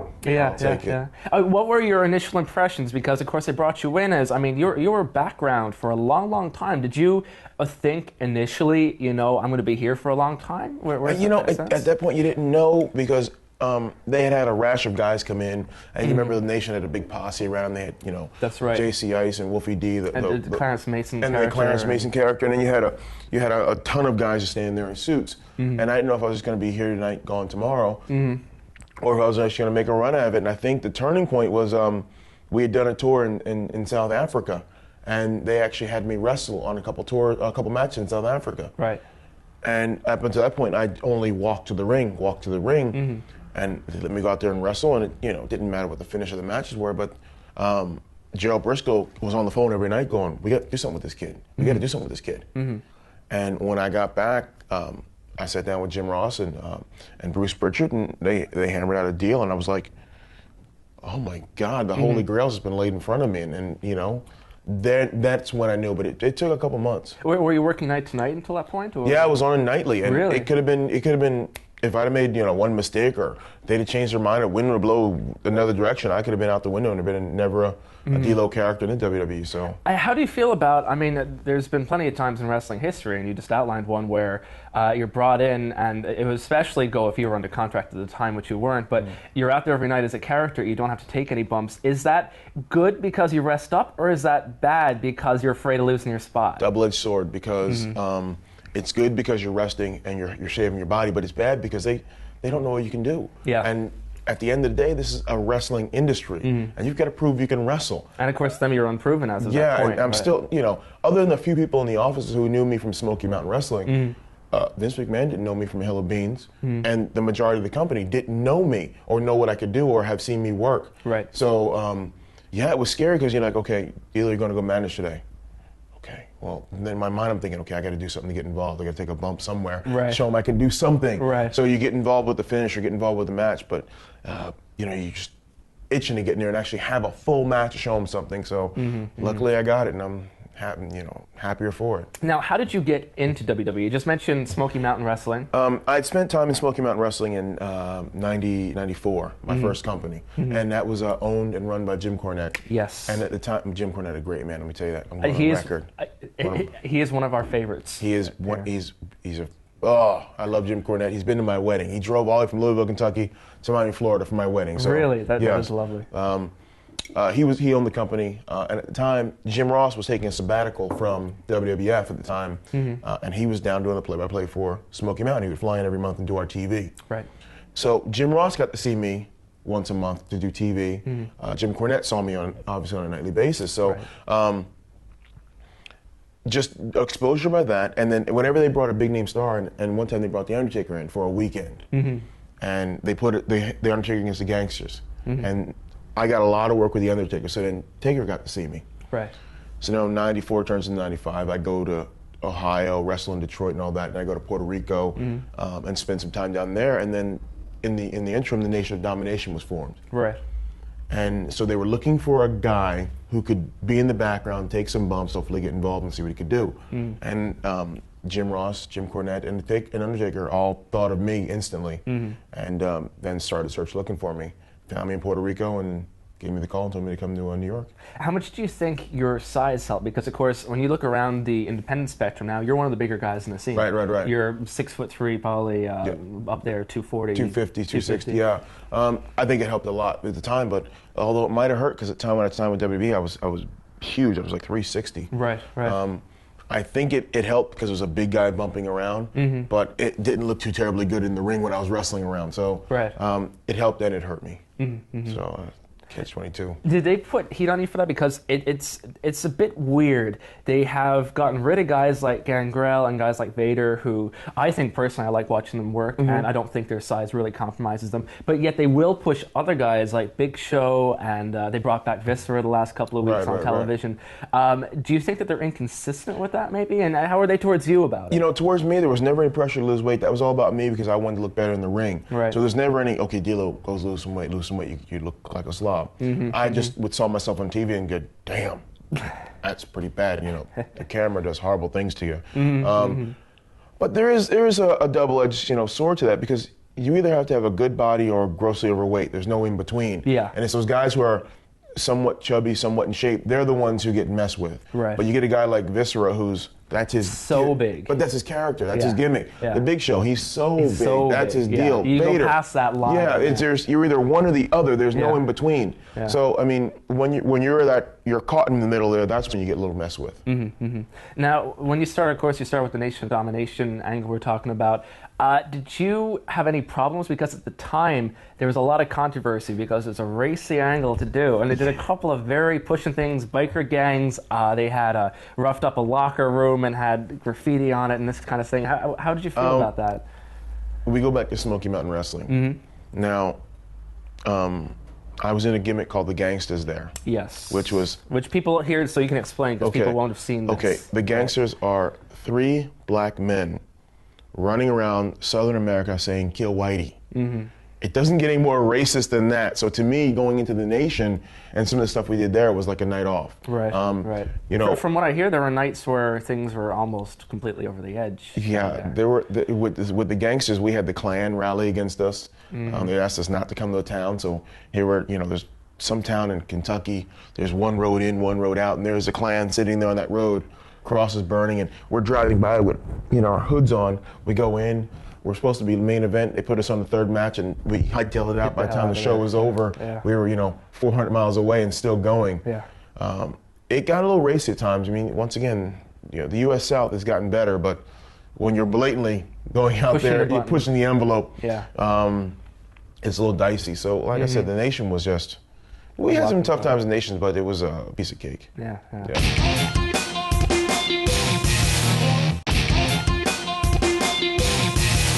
In the Nation, you got to work with some very interesting people. First name I'll bring up is The Rock. You worked with a lot. Yeah. How was he to work with? And at the time, did you think, much like yourself, you're a rising star, he was a rising star, did you guys see in each other that potential to be the big stars that you'd become? I definitely saw it in him. I hope he saw it in me, but I saw it in him because we'd ride together in the car, and he would, you could see him just thinking. We'd talk about things, and he'd wonder, hey, what if I say this? What if I say that? That'd be kind of cool. So he was always a thinking man about his interviews. Right. And then each time, if you go back and watch him his first time he talked, from when he challenged Steve Austin that first time on the set, every interview he tried different things, different inflections, different ways of trying to get the crowd with him or against him. And then finally, he was a smart enough man to bring it all together and come up with the Rock character and persona that took off like a missile. I think a lot of people saw potential in me because I was out there wrestling, a bigger guy doing things I shouldn't. And when I got the opportunity to talk, people realized that I had a head on my shoulder. So it was weird being together, growing in the business together, because we kind of came in around the same time. But it was fun, definitely fun. Where did your persona come from? Was it developed before you went to WWE? Because you definitely have your own, the way you talk, your movements. If it can be attributed to anything, there's a movie, I don't know if anybody's ever seen it. It's an Ice Cube movie called Friday. And it's one of Chris Tucker's first movies. And he plays a character named Smokey. And in the movie, there's a character heel named Debo. And he knocks out this guy. And Chris Tucker walks up, climbs on top of him, just said, "You got knocked up, bleep out." And he's shaking his head. So I'm thinking at the time, man, I need something. And I see him shake the head. I'm like, oh, that's kind of cool. I can kind of do that. And so I would go out there and I'd play with it, and it caught the attention of a few people in WWE, and they were like, keep doing it. And then it means something when Vince McMahon goes, that thing you do, keep doing it. and that's how it started. When when the boss goes and he tries to do it, you keep going. So white guys can't shake their heads. They can't jump either. It's the rhythm thing. I know white guys got it. I know they got it. I know. You think I got interview questions here. It's actually a list of the things white guys can't do. Because white guys can't jump. There we go. We can't move heads. Can't dance. No head shaking. Can't make teeth. Sorry about that. No, teeth's hard. Okay, yeah, but so that's where the persona started, and then from that. The strut to the ring was just an over-exaggeration of the head. Yeah, of course. I mean, you know that something works when, the second that anyone out there thinks of it, because when I think about your WWE career, you think of the D'Lo Brown walk. Strut. You think of the strut. And, I knew it was working when you'd go to an arena and you'd see people with a cardboard cutout, and there would be a D'Lo character, a drawing, and then the head would be on a swivel, and they would do like this, and you could see the head on the poster, and you're like, okay, if someone's going to take a time out to make that poster, what I'm doing is working. Right. And before I knew it, it was the DX did that mimic sketch. That's right. Of the Nation, which really put focus on me, because up to that point, some people had noticed it, but when Road Dogg imitated me, imitation's sincerest form of flattery. Yes, it really made it a household name, because then 2 matches later, I came out and there's my strut, and people were like, oh damn, he really does do that. And from that moment, that DX skit, I haven't looked back from it, just haven't looked back. Another man you worked with, of course, was Ron Simmons, who was I can't say enough good things about Ron Simmons. When I came to the WWE, he took me under his wing. Come here, boy, you come with me. Took me under his wing and really taught me what it is to be a professional. He taught me being a pro is more than just getting paid. It's the way you handle yourself, the way you conduct yourself, the way you act, the way you appear. And he really, really, really gave me an education on this business of wrestling. And I affectionately call him Grandpa. I'm the only man on this planet that can do that. I should think that if I tried it, I might not be. You might get dropped down really hard. I affectionately call him Grandpa, and to this day, I maintain a very close relationship with Ron Simmons. You could put me in a room for 10 years, and I couldn't say two bad things about him. I couldn't. Other than that time he kicked me, but that doesn't count. Mark Henry's another guy, and he's interesting because he, of course, came in much like Kurt Angle with the Olympic buzz. He competed on behalf of the United States of America in the Olympics, and his career was very up and down, and I don't think he ever shined more. And again, as guys will know, I don't really throw out compliments just for the sake of it, but when you guys were tag teaming, you complimented each other because it worked to his style because he's a very, very big guy. And it didn't last as long as I think might have worked. It seemed to get cut short, but I really think it got cut short. We had a certain chemistry, and that was because we were actually friends on the other side of the camera. We weren't just friends in the ring. I mean, we traveled together, we roomed together, we ate together, we trained together. What you saw on TV was just a highlighted version of what our real lives were. And so we were cool as hell all day long, and then we got to get paid to be cool together, which was even more fun. And we got cut short really quick because people, till this day, I'll be walking in a mall or a shopping center somewhere, and people go, "Hey, where's Mark at?"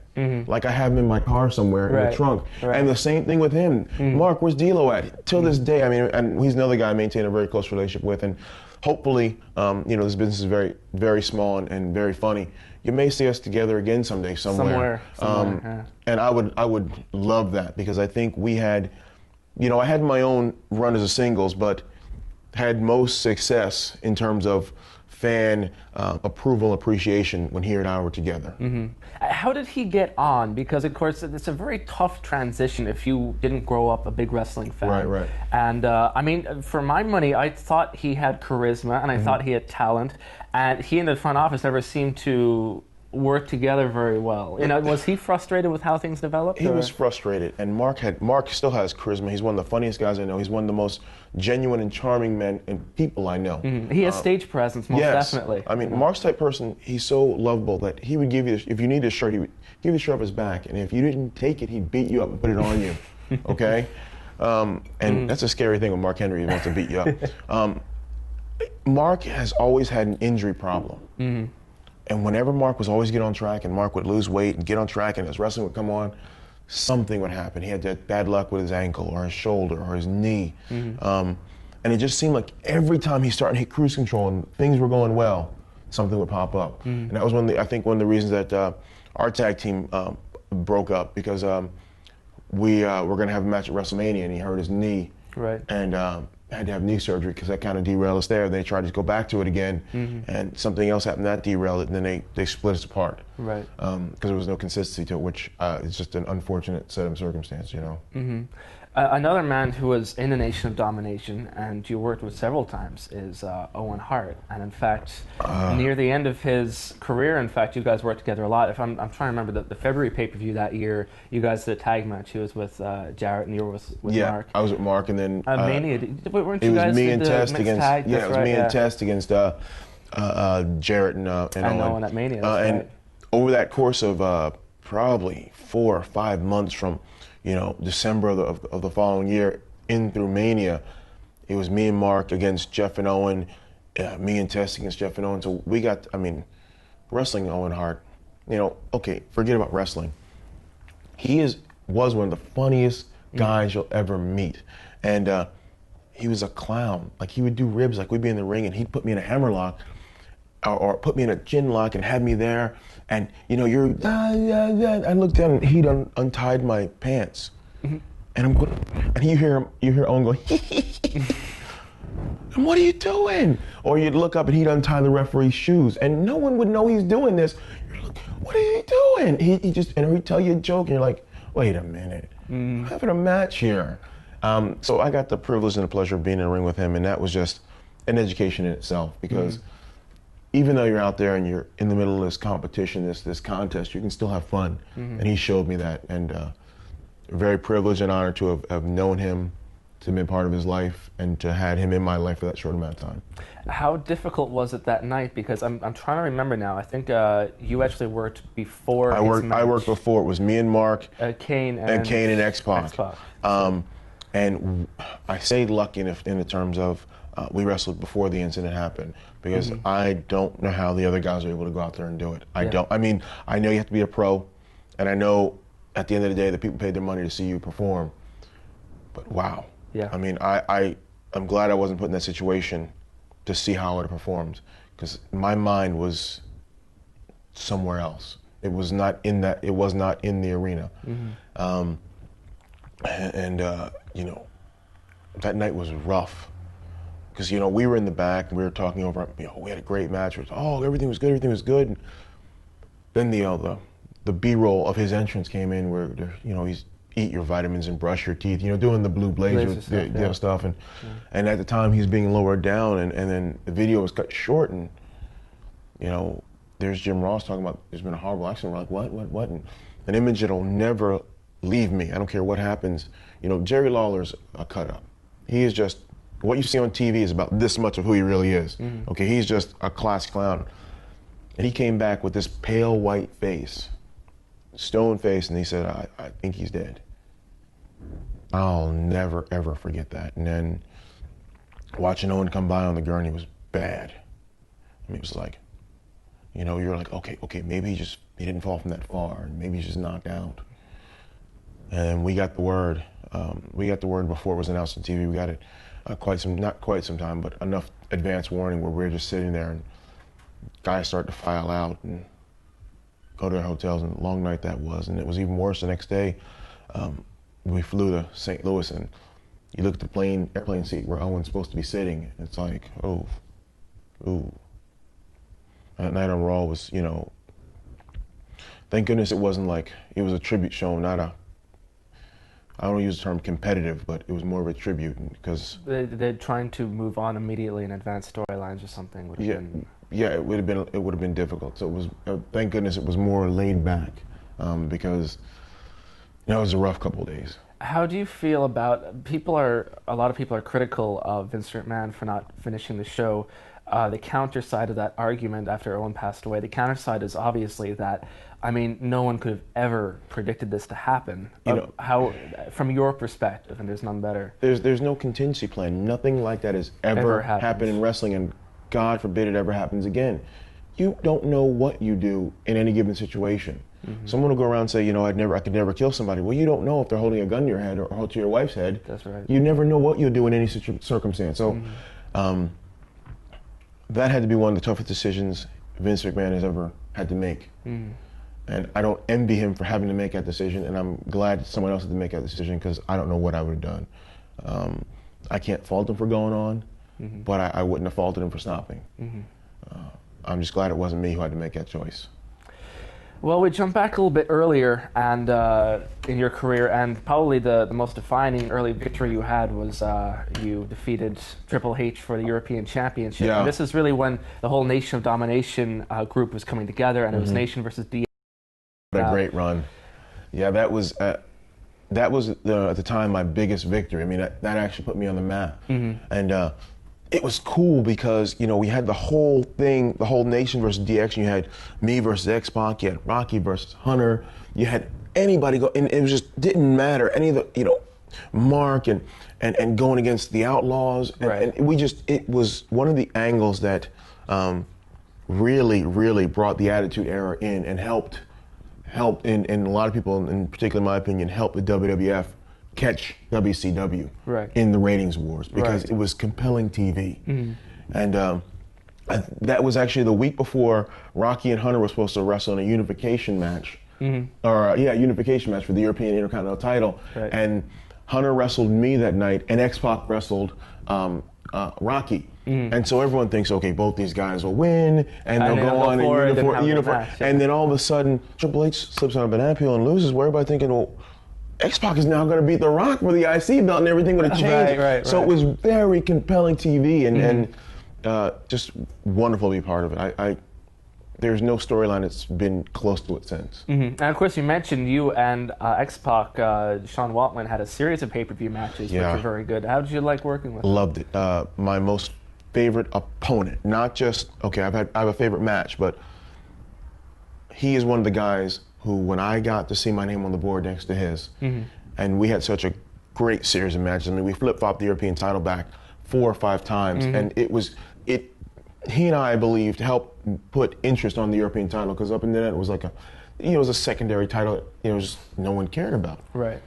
But here you got 2 guys beating the life out of each other for that title, for that belt, and it was, to us, that was our world championship. That, you couldn't have told me I wasn't world champ when I held that belt. So it meant that to me, and people, you saw my reaction when I won it. That's because I really wanted to win it. Yeah.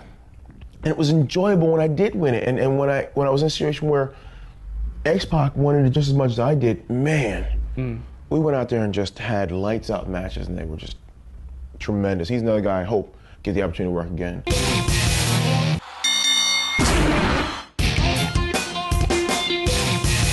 Now, moving into 99, your character seemed to go in different directions. You were tag teaming with Mark Henry, and that didn't work out. They finally put you back singles again, and you had another strong run. You had a series of matches with Jeff Jarrett. In fact, if I remember correctly, you held both the IC and Euro straps at the same time, which is a major push for anybody. It was the equivalent of a World Heavyweight Championship.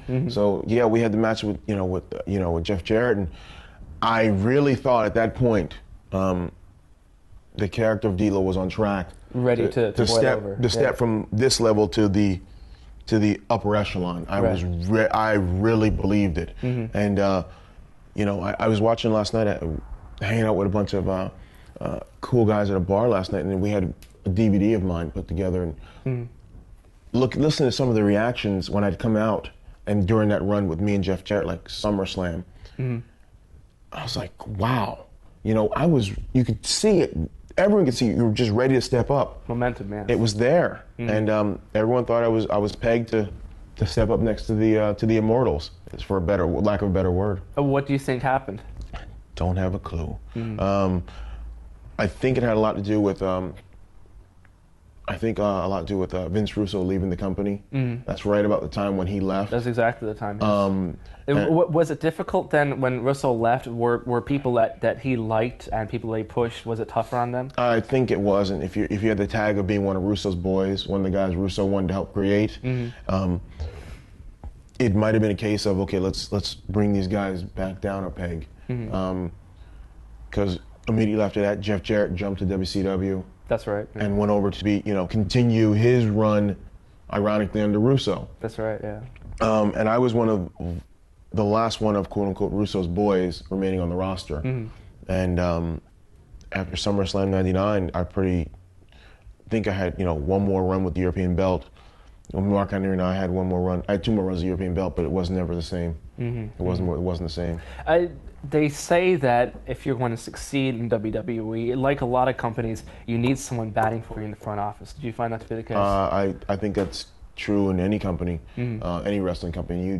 There's only so much you can do on your end in the ring, and the fans help you out, but there has to be someone, batting for you, keeping your name there on the forefront of everyone's mind. And I think I lost that, and never recovered from 99, 2000, 2001, went straight to hell in a handbasket, and then out the door in 03. There was that gimmick now where you and... I know where you're going. Oh my God. Sorry. I know where... You don't even have to say it. I know where you're going. And I've got to tell you, it was the lowest point in my life. And I'm always proud of myself and always proud of this business and this industry. I don't know if people can hear the passion I have for this business. I love it. But when I'm looking in my bag and I see a turban and I see genie pants and curly toe boots, for the first time, I was embarrassed to be a pro wrestler. I was embarrassed for this industry and for this sport, and didn't even want to be associated with it. I looked at him like, what? And I'm like, is it worth it? And I was Eurocontinental champion for Pete's sake, and now I'm a genie. I'm Aladdin. one of the worst times on camera I've ever had, and just to walk around the back wearing that next to the boys, knowing the sneakers. Look at that! I'm glad I'm not wearing that. Well, what did the office tell you? It started out with Chaz and I were doing a tag team called Lowdown, which everyone was getting with, and then someone had the bright idea to bring Tiger Ali Singh as our manager, and then we started doing the things where, and 3 weeks earlier, Chaz and I are beating the Dudley Boys in the middle of the ring on Raw. To 3 weeks later, we're doing it an angle where they won't let us in the building because they don't know who we are. I've never understood that kind of writing where it's like, I'm not sure if there's meant to be a hook or what, but the only thing I can imagine that possibly doing is making you look bad. I can't imagine that selling a ticket. That wouldn't have sold one. My family wouldn't have bought a ticket to that. Yeah. And if you can't sell a ticket to your own family, then what can you do? I don't know what that was meant to do, whether that was to totally escort us out the door, totally kill any remnants of any of the past off. Right. But that was just a bad time for me. It was bad, brutal. Now, we talked about difficult situations with Owen. There's, of course, the one with you and Darren Drozdov. Yeah, that's the lowest point in my life, not just in wrestling, my life. In this business, you have to trust your opponent.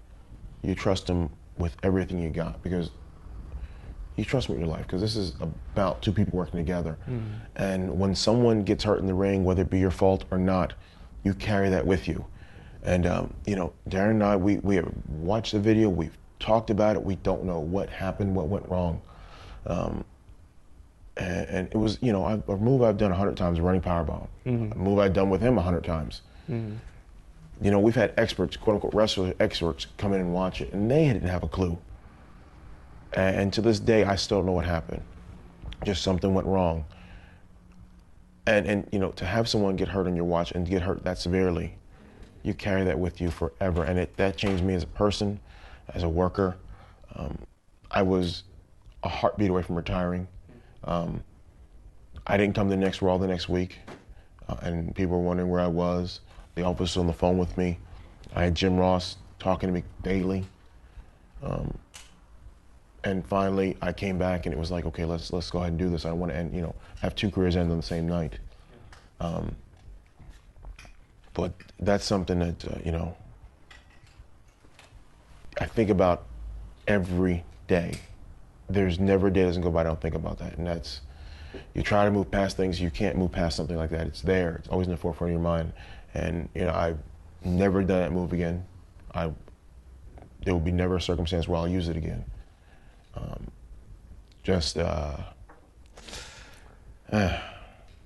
What is your relationship with him like at this point? We were never friends before. We weren't friends after. We talked a few times, and we've emailed a couple times back and forth, but we don't have that much contact at all. Does that make it more difficult for you? Yeah, because there's not closure. There's, you just want to see how things are going. And, it caused a lot of tension with his wife, who, that was a sad, certain situation. And, it was never like you go out there and you want to hurt somebody. You thought, oh yeah, I'm going to kill this guy today.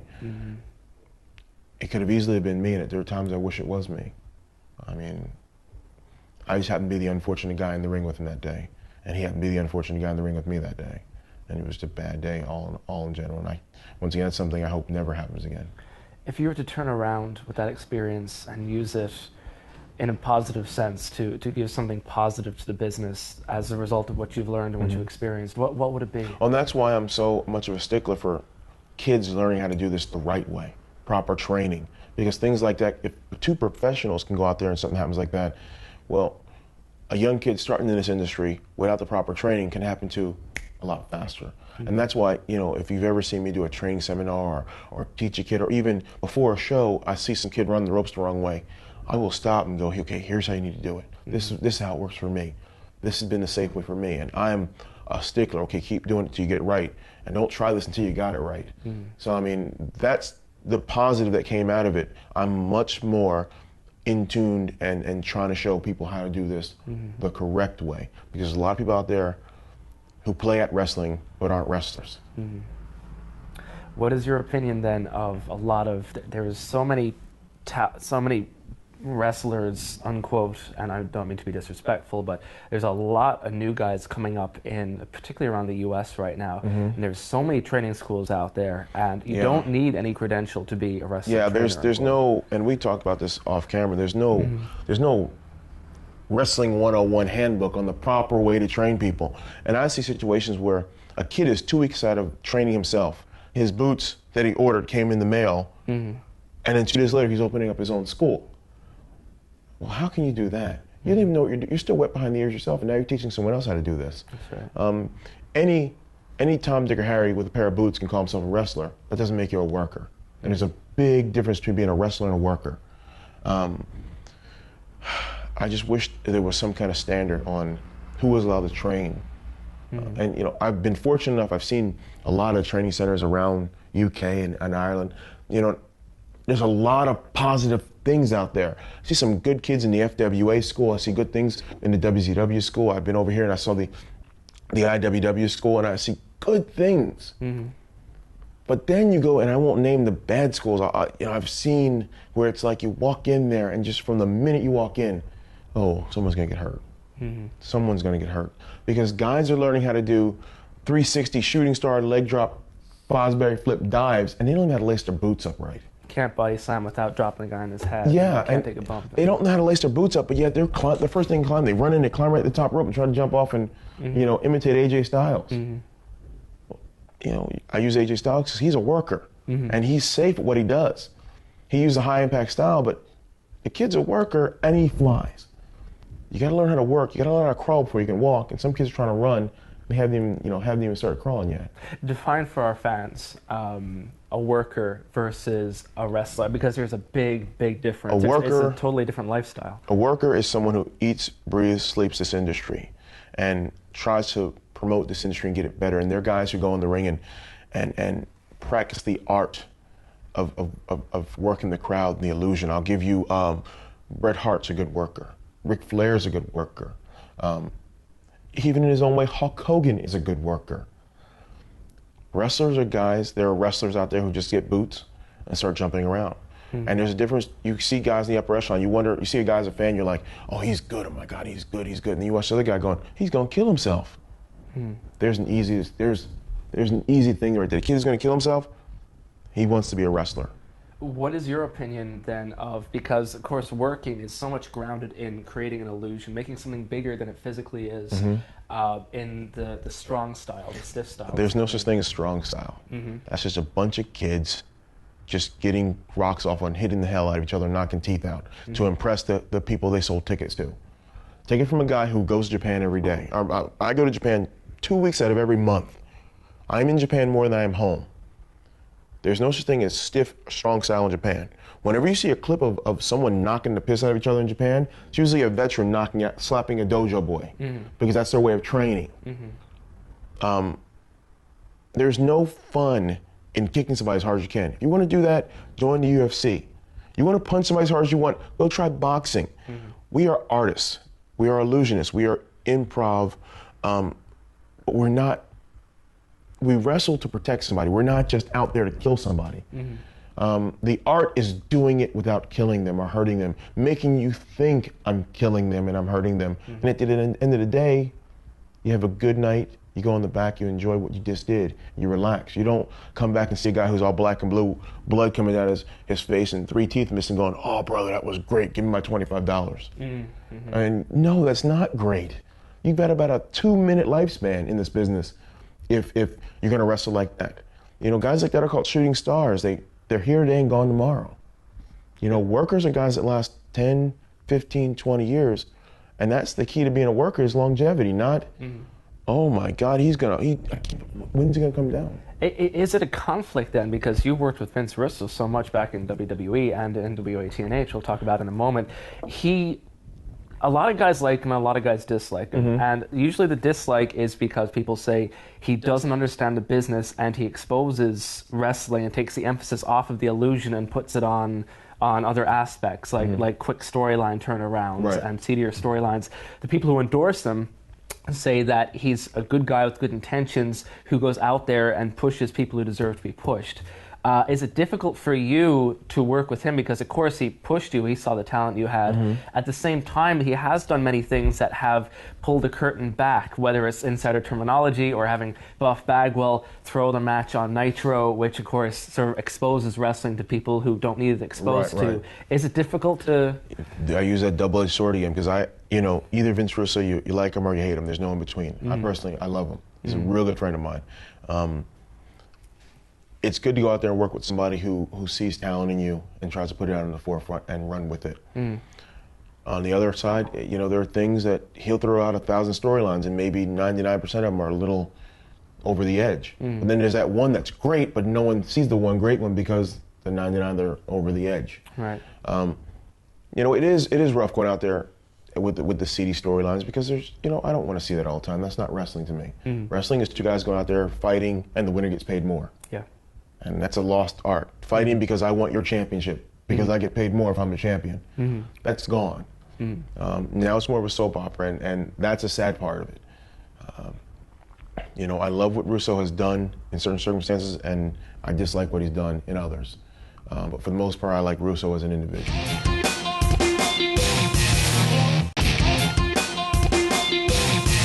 Now, in 2003, you were let go from WWE. What was the situation? I mean, it had literally been years since they had done something meaningful with you. Did you have a hope up until they let you go? I mean, just before you got let go, they changed your gimmick again for about the umpteenth time to like a street ghetto.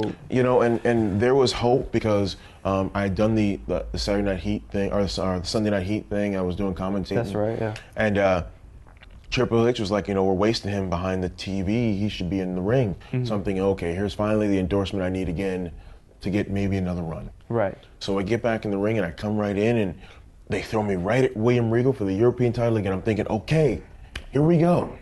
We're gonna do this again. And then, lose to William Regal. I lose to him in a really good way. I'm thinking, okay, they can further this storyline. Never saw him again. There was always the easy angle of Battle of the Frog Splash between Van Dam and Guerrero and myself. Never came around. And then I go on TV and I'm a racist.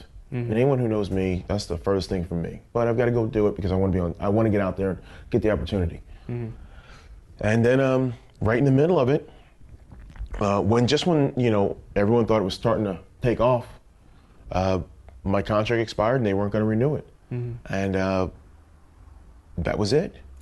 Was it a bit weird? Do you think they weren't looking at your contract? Because it's not typical for WWE, if they're intending to let a guy go, for the last 6 months of the last year to be trying different things. I know. I don't. And that's another thing, which I don't know what happened. And maybe it's something I did wrong. I'll take responsibility for it. I don't know. But it's weird, and never did I think my contract would expire because, like you said, 6 months out, they're still trying things with me. I'm thinking, I have nothing to worry about. Yeah. And then in February of 2003, my contract came up February 28th. And on the 14th we were in Los Angeles, and that's when I wrestled Booker T. I was brought in the office and just told my contract wasn't going to be renewed, and this would be the last night I'd be on TV, we can maybe work again together in the future. That was it. And so it was like a divorce that I didn't know was coming. It was like I was the happy husband at home, and all of a sudden my wife came home and said, "Okay, here's your papers." And what? It was a long flight. I flew from LA home to Miami. It was a long flight.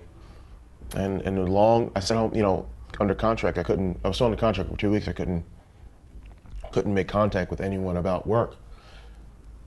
So you sit for 2 weeks and you're going, man, I don't know what's going to happen come. Is someone going to hire me? Yeah, I don't know. And, I don't know, but come the 1st of March, when it hit literally 12:01, my contract expired, I never had more phone calls in 7 days than I had in the last 7 years.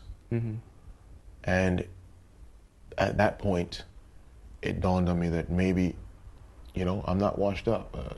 Something just happened. It wasn't me. And that was a very relieving feeling when people started calling me and say, "Okay, Dealer, we need you to come here. We want you to come here. We want you to come here." And it's like, okay.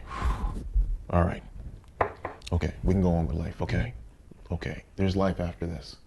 So that was a trying 2 weeks there. Did it rejuvenate you to be able to, because of course in an independent show, you've got much more control over your character. Yeah. Obviously not the match, but your character, how you're portrayed. You don't have to be a genie and you don't have to be a racist thug. Did that help you get back into your psychological momentum? Yeah, I mean, freedom is wonderful.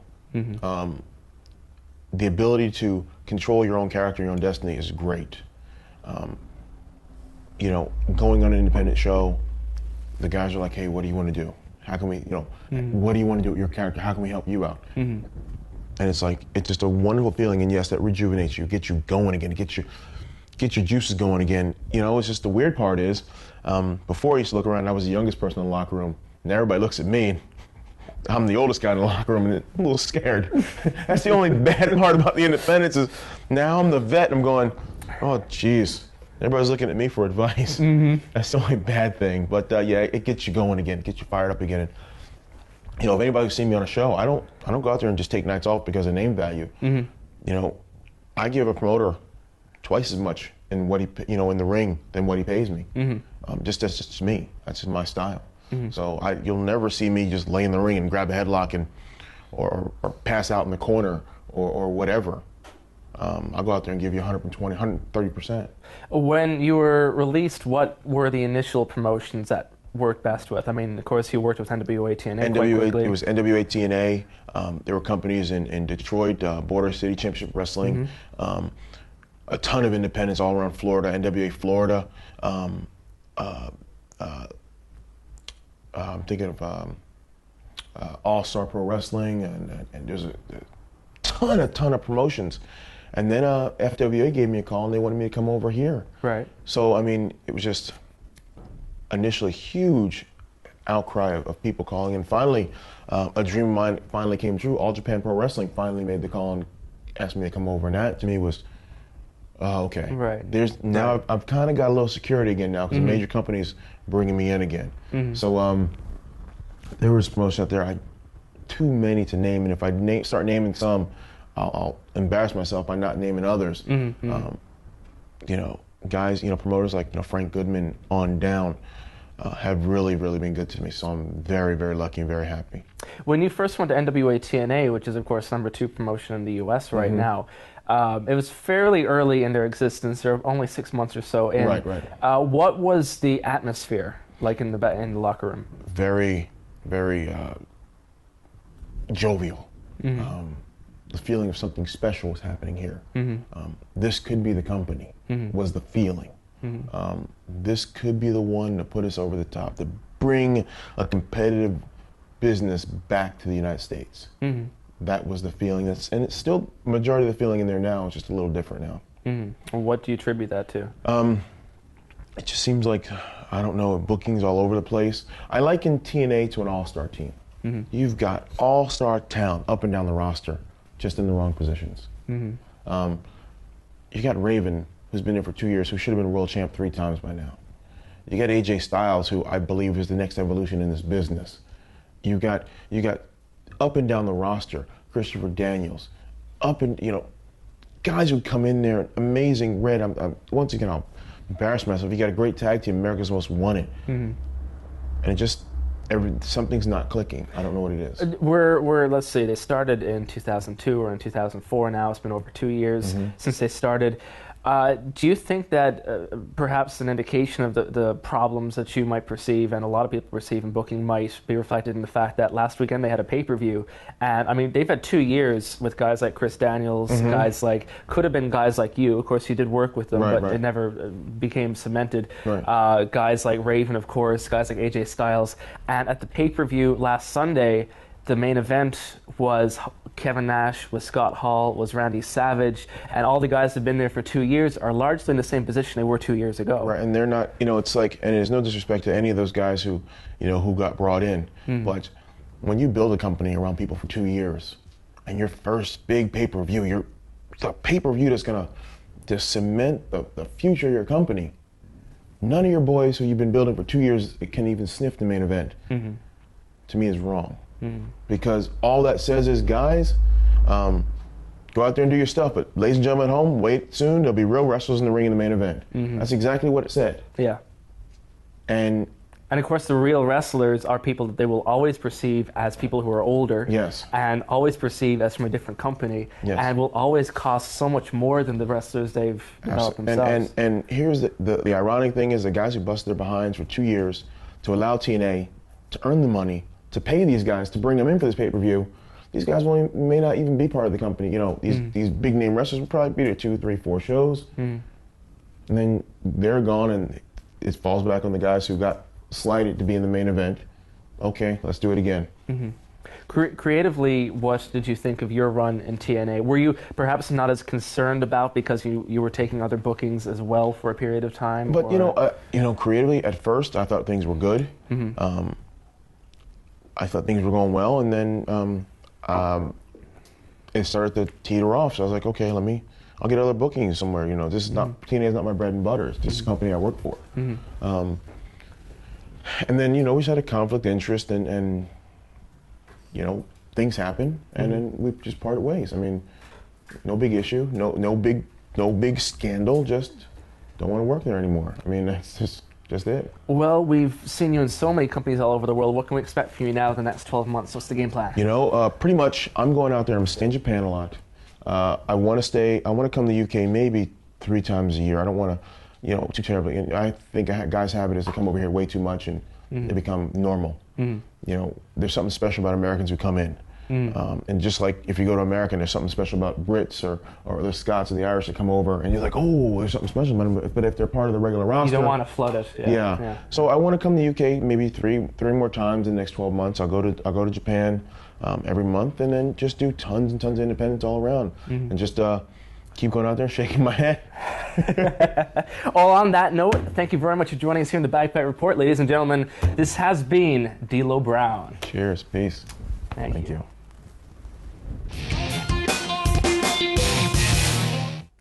Since he hit the wrestling industry like a bombshell 2 years ago, our next guest has been tipped for the top in professional wrestling. Many people are saying he is the next coming of Goldberg and Brock Lesnar. Other people say that he's the next great British star, something in the mold of a Dynamite Kid or a Davey Boy Smith. Ladies and gentlemen, tonight it is my pleasure to introduce you to the man known as Burchill. Welcome to the show. Good to be here, thank you. Now let's start things off. 2 years. The rise has been phenomenal. I was hearing about you a year ago, and I was over in the States then. I mean, this has been a big deal. And now, as we'll get into later on, there's a lot of talk that WWE might be interested in you.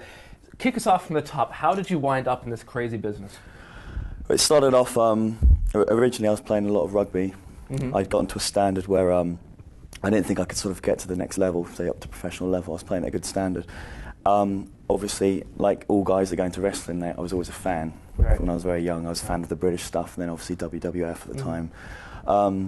Basically, started watching it again and thought, as you do, how do I get into it? What do you do? How do you get trained? And I had a friend of mine that actually, I used to work out in the same gym as me, and he's an actor.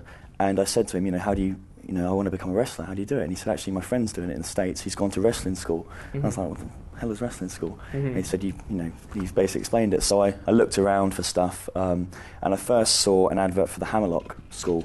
Right. They were actually having a training weekend. I ended up going along to that, and it was brilliant. I don't know if you remember, but a guy, a British wrestler, Magic, was actually one of the coaches there, and he's a real good guy and everything. Due to work commitments, I couldn't go back for a few weeks or so, and in the meantime saw the FWA Academy advertised, which was a bit closer to me. Ended up going down there for one of their weekends, and from that weekend just basically started going. So I'm quite a good advert for their weekend camps basically, and that went from there really. How important is it that you were a wrestling fan as well early in life? Because of course we had the major story this year of Brock Lesnar, who WWE put so much money into, just leaving to go to the NFL. Is it an advantage to your character and your ability to have been a fan when you were a kid? I think it's more what goes on within wrestling and what's expected of you, and with the travel and just basically the ring jobs and all the stuff you have to put up with when you first break in. We've all done it. We've all done all the hard work.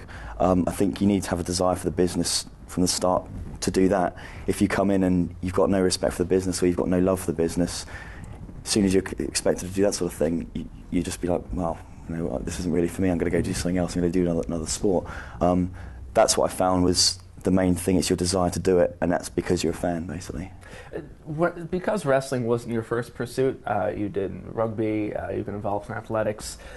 Did you set yourself like, okay, I'm going to wait 2 years, and if it doesn't work out, I'm going to do something else? Did you have any preconceived plan as to how long you'd stick with it? I didn't. No, not how long I'd stick with it. I wanted to just, like everybody that starts out in wrestling, you want to just be involved. You want to have those matches. You want to, and for them, it's the biggest thing. And what I basically did was, as I went along, I kept setting new goals. You know, it was to get abroad, to get to Japan, to get to the States, to get, you know, to get a full-time job and everything. And just every time I've reached a goal, I've set a new goal, basically. And it's just basically gone from there. And it's just, I mean, that's what it is. It's about setting goals and trying to reach them and stuff. I've been lucky. I've been able to reach most of them. You're one of the physically biggest, in fact, people on the English scene right now, in fact, in the UK. How big an advantage is that? If you're 6 inches shorter, do you think your talent, which nobody denies that you have, would be enough to make you have gone as far as you have in 2 years? I don't think for me, not. I mean, the whole appeal with me, I think, was the fact that I was big, but I was doing the athletic moves. Right. It got a bit overkill on the athletic moves, basically, on the FWA shows. I was doing too much of it. But guys that are smaller, obviously, are going to get noticed. You've got Johnny, who's respected around the world. You know, you had Jody. You got Doug, who's not small anyway. But there's people like James Ty and that, who maybe, if he had another sort of few inches on him, he'd be, you know, noticed a bit easier. Yeah. But these guys, their wrestling talents getting themselves over anyway. Everybody's noticing them anyway. But it definitely is an advantage. It has been for me. Has been my size, basically. Did you find it difficult to fight complacency? Because, I mean, here's a guy 6'2". If he's reasonably good, he can get a spot on the show. Yeah. Whereas you've gone the whole route. You look great. You do the big athletic moves. Yeah, I did, and then I got a few kicks up the arse from Mark Sloan. Oh yeah. Who trained me. I got a bit complacent, and he was always there to sort of just give me a gentle nudge, just to sort of keep me going up. And that was the thing. I think I probably stopped setting goals for what I was doing in the ring, and I was sort of a bit I was complacent with what I was doing and everything. But I you know, I had the right people telling me, you know, you needed to step it up, and I kept stepping it up a gear each time, and it you know, it worked out okay. But definitely, without him kicking me up the arse, I think I would have got a bit complacent. Do you ever find that there's any resentment, the fact that you get such a great push, you're only 2 years in, that you have this look, and everybody revolves around you, at least storyline-wise, on a lot of shows things revolve around you?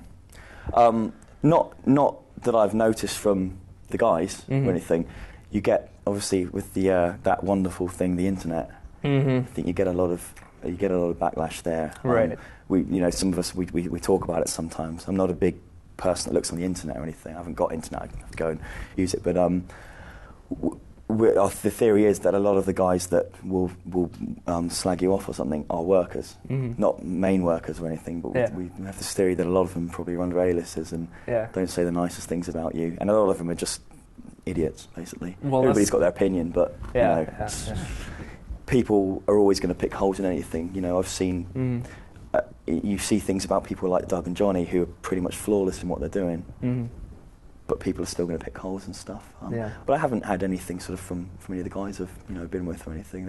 I've been so surprised at how supportive everybody is, and all the veterans and everything, all the guys that have been there a while. You know, there's always stories of all guys keeping people down, and I've never ever noticed that. You know, all the guys. I mean, all the names of guys. You know, they've always been really helpful.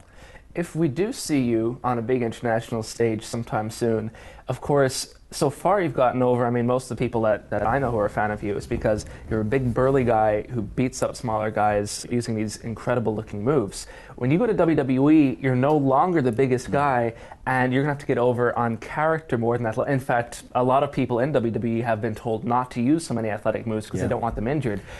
Are you ready for that transition? Is that going to be a challenge? It's a challenge, definitely. I'm going to...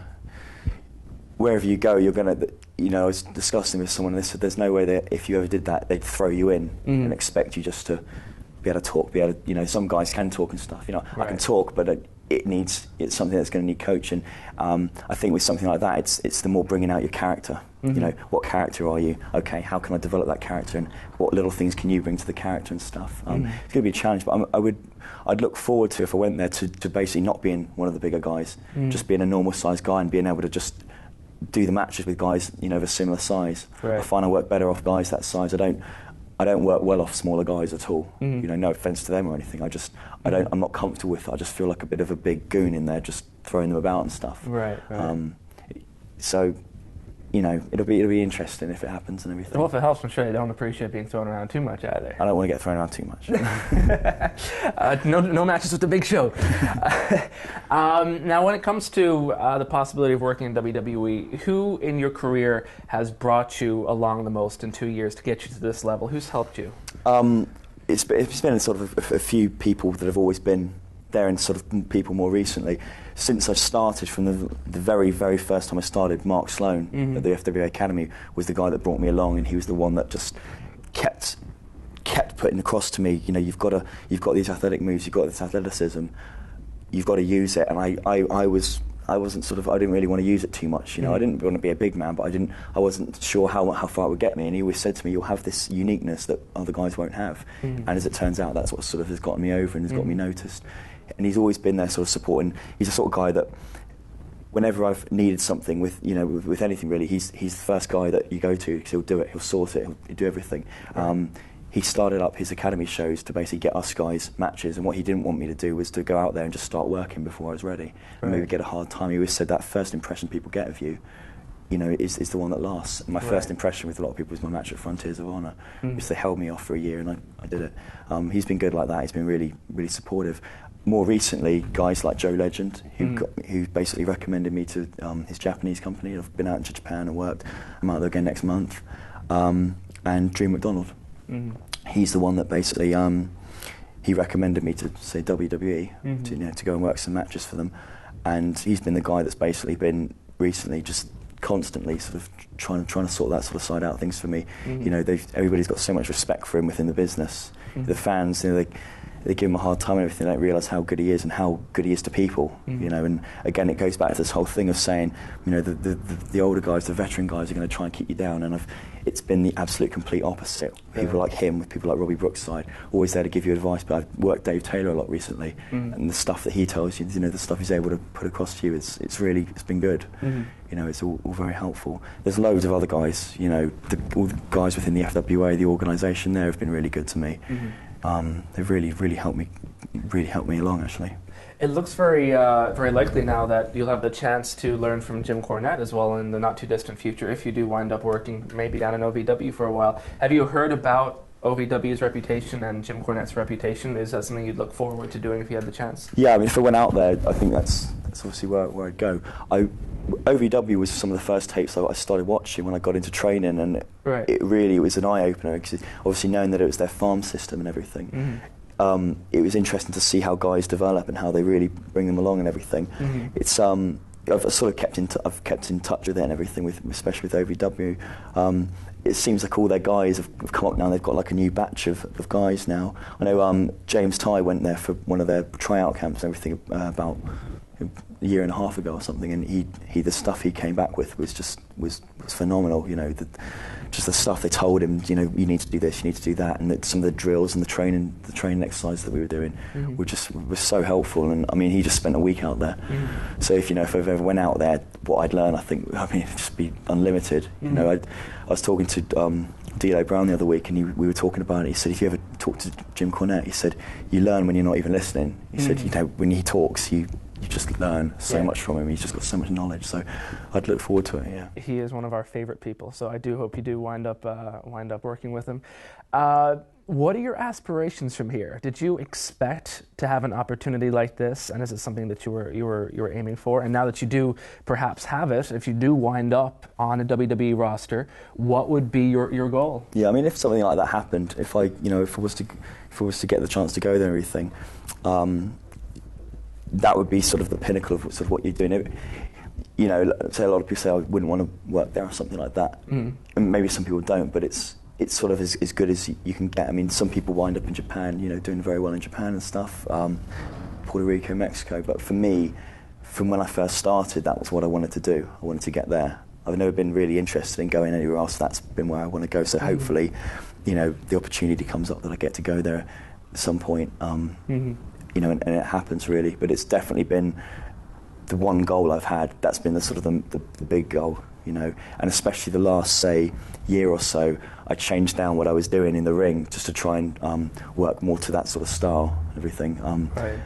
Took out a lot of the spots and everything. I mean, say I'm working FWA shows, I'm doing a lot more sort of big moves and stuff, but my regular work, you know, every day of the week is very sort of basic. Not basic, you know, it's just sort of better. More story oriented. It is, yeah. I mean, more heel face, more, you know, it's a lot clearer.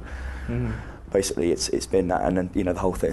When we did New Frontiers, we hadn't done a show for sort of 4 months in the FWA, and I'd grown my hair out, and people were like, "Why is he growing his hair out? He doesn't look like a monster." And the whole reason's been so that you've got a bit more of a look rather than having short hair. Right, you know, it's right. just, you got to sort of think of these things. I mean, I was thinking of it sort of a year ago.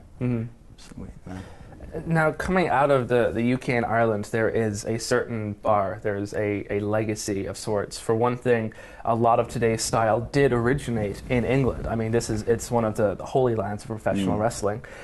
You've got guys like Dynamite Kid, the British Bulldog, William Regal there today, who have set just an incredibly high bar for performance.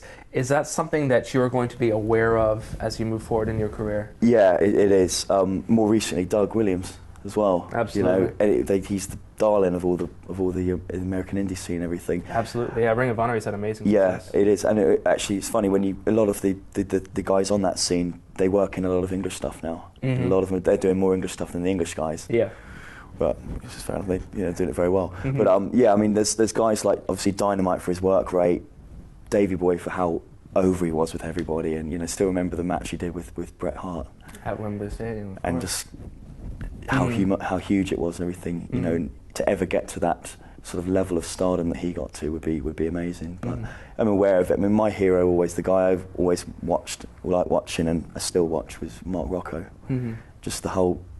He just looked completely out of control in the ring. Might have been, I don't know, but he just was fantastic. Yeah, absolutely fantastic. Another guy that was before his time, really, in what he was doing. He had some great matches. Well, Burchill, on behalf of fans all over the UK, Ireland, Europe, we wish you the very best of luck in the next year and so of your career. And we really hope that things come right for you, because you've made some great contributions here. And we hope you continue to make them to the world of professional wrestling. Thank you. Thanks a lot. Thank you for joining us.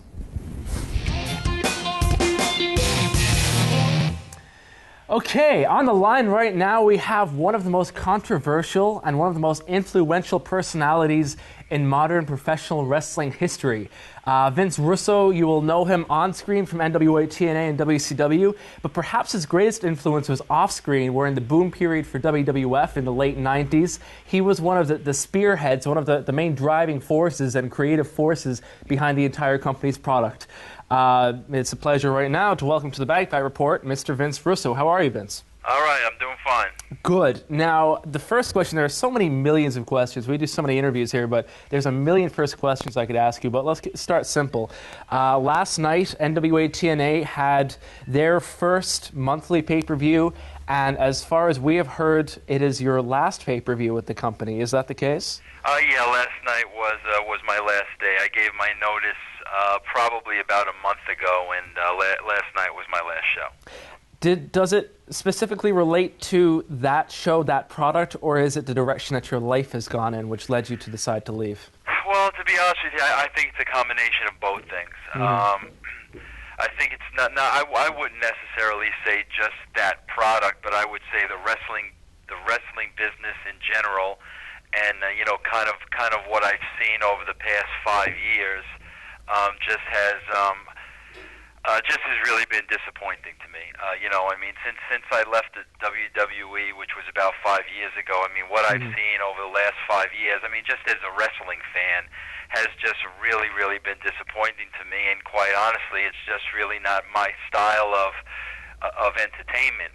And you know, that along with the fact of you know, I mean, as I got older and as I grow older and wiser, you know, priorities in life, you know, just change. And, you know, I'm certainly not the same guy I was 5 years ago when I was writing, you know, with the WWE.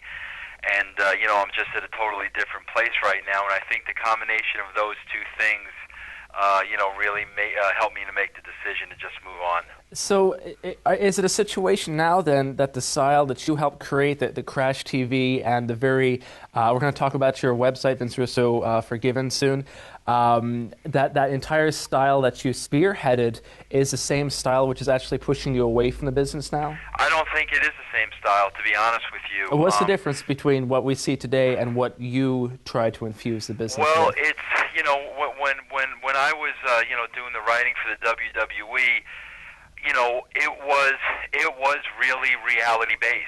And, the problem was when I started writing for the WWE, the ratings were terrible. They were at like a 1.9, and I knew that the reason why they were so off was because, they were doing wrestling. I mean, and by that I mean they were doing what was popular in the 70s and was popular in the 80s, and this was the late 90s. That wasn't working anymore. So one thing that I tried to do was just kind of mirror society, and I tried to make the product as real as possible so that the people, would believe in it, and the people would get intrigued in it, and, there would be reality in the product. Stone Cold Steve Austin, him at odds with the boss Vince McMahon.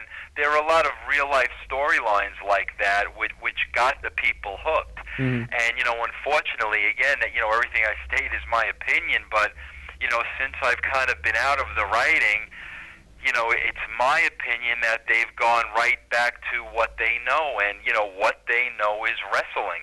And I just see so many storylines that are just phony, that are just fake, that are just unbelievable.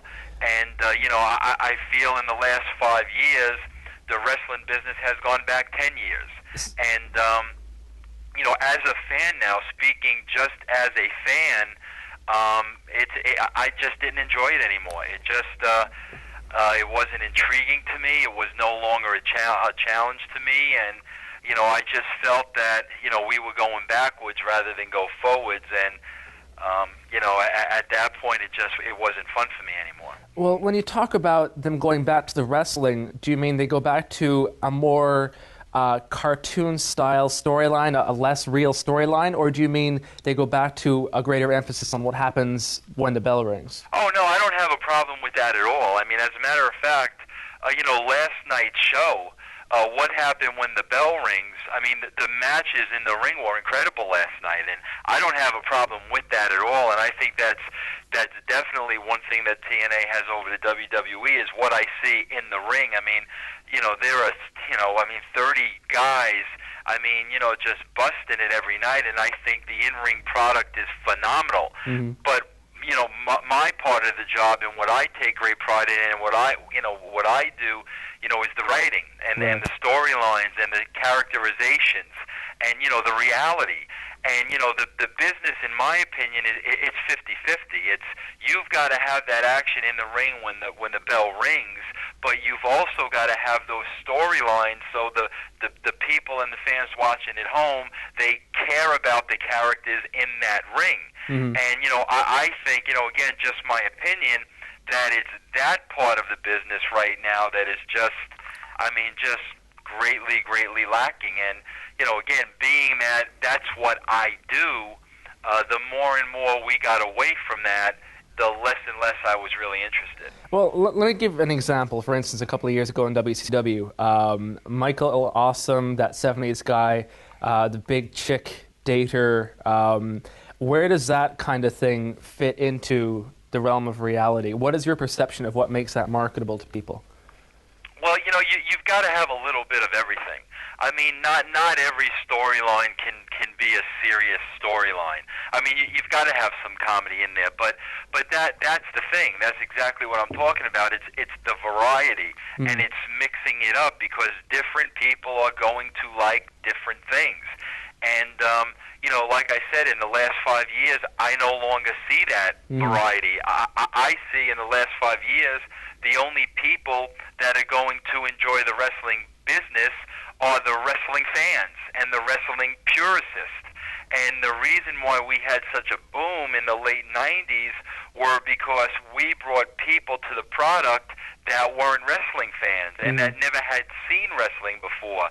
But it was so hip and so cutting edge and controversial and realistic that people that weren't wrestling fans, they got involved in the product. And, you know, that's what I mean. It's different strokes, different folks, and you've got to have a little bit of everything on your show. And, you know, right now, I feel the only thing I see, you know, are storylines and angles and, you know, situations that I probably saw 20 years ago. And it's, you know, the challenge, you know, to entice the audience, to make the audience think, it's just no longer there. Right. And I mean, I can say, you know, as a wrestling fan, which I am, that has turned me off. I mean, I have, you know, now that I'm officially gone, I mean, I have no intention to watch wrestling because it doesn't interest me anymore. And it's sad for me to say that because, you know, I've probably been a fan since I'm 12 years old. But, you know, like I said, what I've seen, you know, in the last 5 years or so since my departure from WWE, it's just not appealing to me. Well, if the style in the late 90s WWE is what led to it becoming so incredibly popular again with that television style that you write, why is it that when you went to WCW, the ratings went down? What was missing? The ratings went up, and you know, basically when I took over WCW, or when I was writing, I don't want to say took over. When I came in, the rating was at a 2.6. I wrote the television for the first 3 months, and after those 3 months, the rating was a 3.6. So we went from a 2.6 to a 3.6 in a month. But of course, you know, there was, you know, a lot of backstage politics at WCW. I had no idea what I was getting myself into, and you know, after those 3 months, you know, the politics ate me up, and I wasn't going to play the game. I wasn't interested in playing the game. So after those 3 months, I went home. 3 months later, they called me back, and the rating was down to a 2.6 again. And I mean, I'll just be honest with you, at that point, you know, quite honestly, I felt we were at the point of no return. You know, we were starting to build momentum in those 3 months. You know, I went home for 3 months, and it went right back to where it started. And to start all over again, you know, it was too difficult for me to overcome. Well, what would you say to critics who say, I'm playing devil's advocate here, to critics who say that the rating goes up short term because Crash TV presents characters in a new light, a lot of changes happen very quickly so people switch over, but because characters or storylines aren't consistent, after a couple of months, that increase diminishes. How would you respond to that? I agree with you. That's all in the writing. I mean, there's no question about that. I know when I was in the WWE, you know, we were caught up in a vicious game of can you top this? And we worked very, very, very hard at making next week's show better than the previous week's show. I mean, very hard. And I agree with you. I mean, if you don't have the writers capable of doing that, yeah, you're going to have something hot for a month or two. But I mean, if they can't continue to pull that off and to, you know, write compelling television, yeah, it's going to be hot-shotting. But I mean, I can tell you, you know, I was at the WWE, and you know, I was writing when, you know, Austin McMahon was 2.5 years, and I mean, didn't cool off for a single second. And that's the, you know, that's the art of writing. You have to continue to write compelling television, and I mean, it's not an easy thing to do. It's a very challenging task. How important is the people involved? For instance, if you wrote the McMahon-Austin storyline, but it was two different people, let's say for argument's sake, two people who did not have that level of charisma or that stage presence, would the story still have worked? Oh, absolutely not. I mean, no question about it. And that story, I don't care what anybody says, will never be duplicated. I mean, you had, you know, two of the best performers, you know, at the right time that had a chemistry with each other that was, I mean, just unbelievable. And, you know, you'll never have a situation like that again. I mean, that was really a one-in-a-lifetime situation. I mean, Vince and Austin were incredible performers. You know, the chemistry they had with each other made you just believe every single thing. And it was, you know, it was a great experience, you know, having worked with that But, you know, if something like that, I don't think you'll ever see anything like that duplicated again.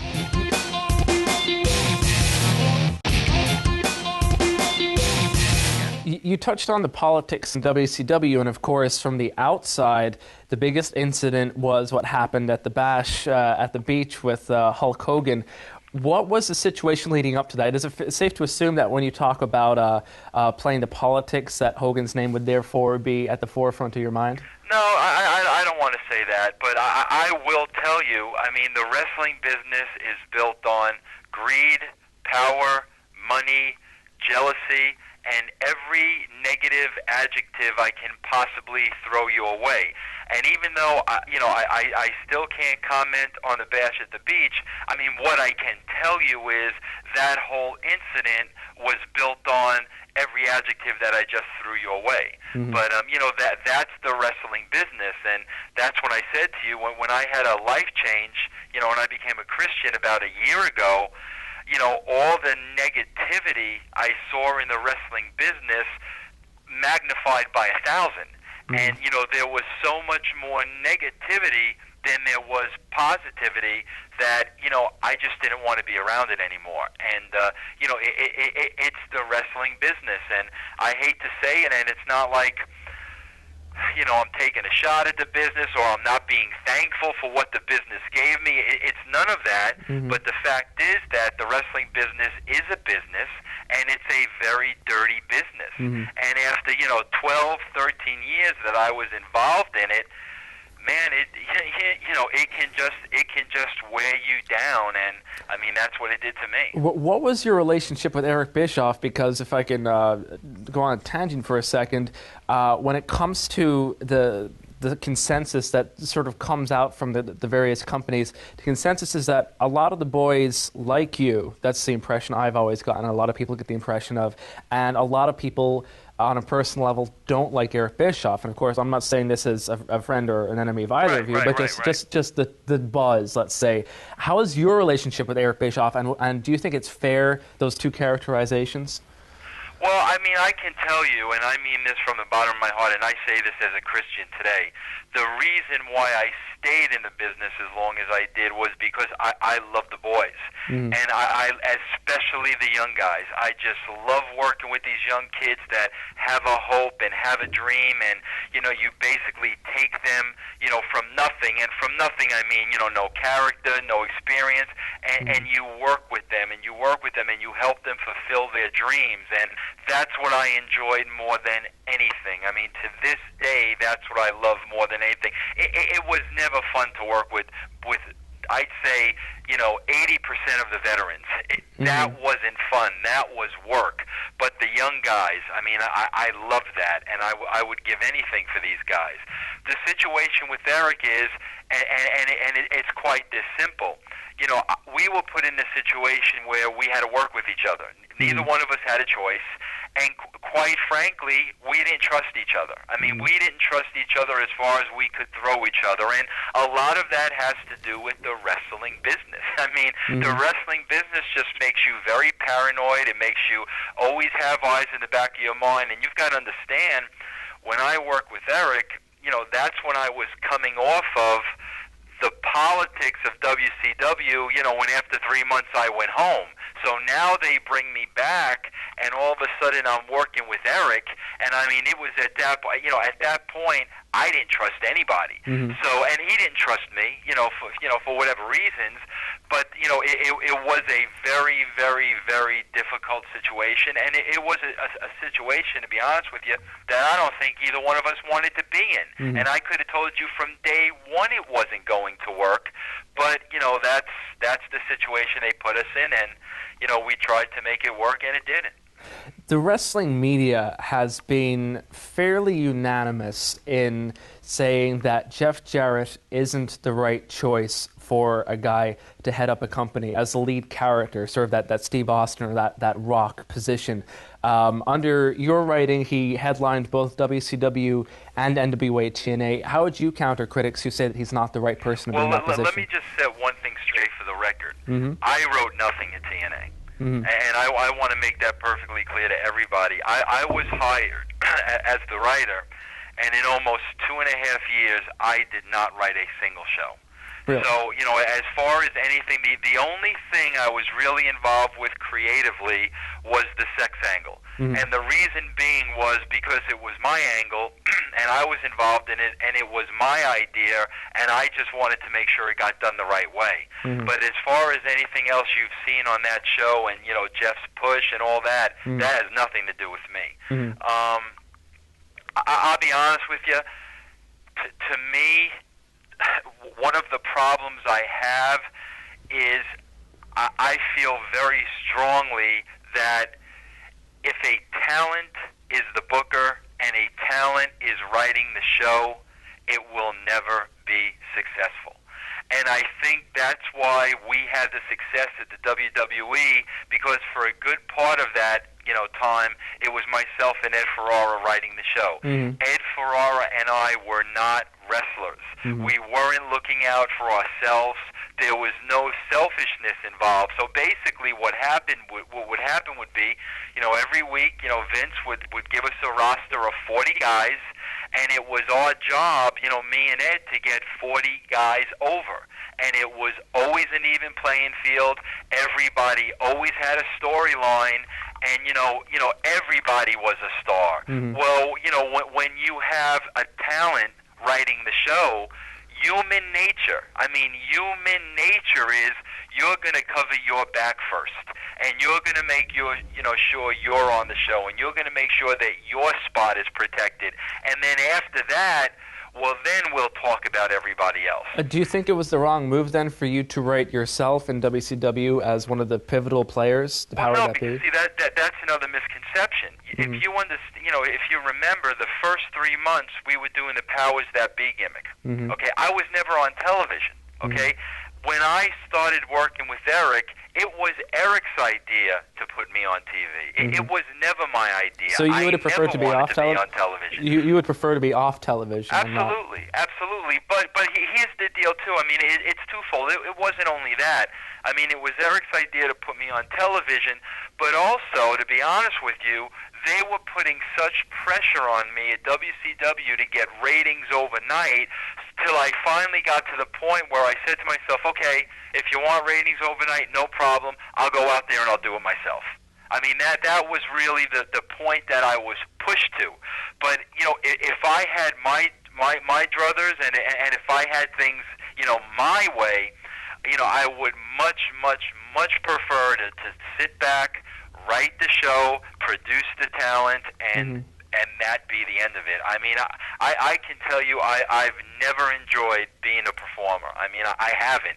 And, if I had things my way, I would have just wrote the show and I just would have produced the show. Hey, if you don't have an interest in being a performer, why have you been with TNA for so long if you haven't been a writer?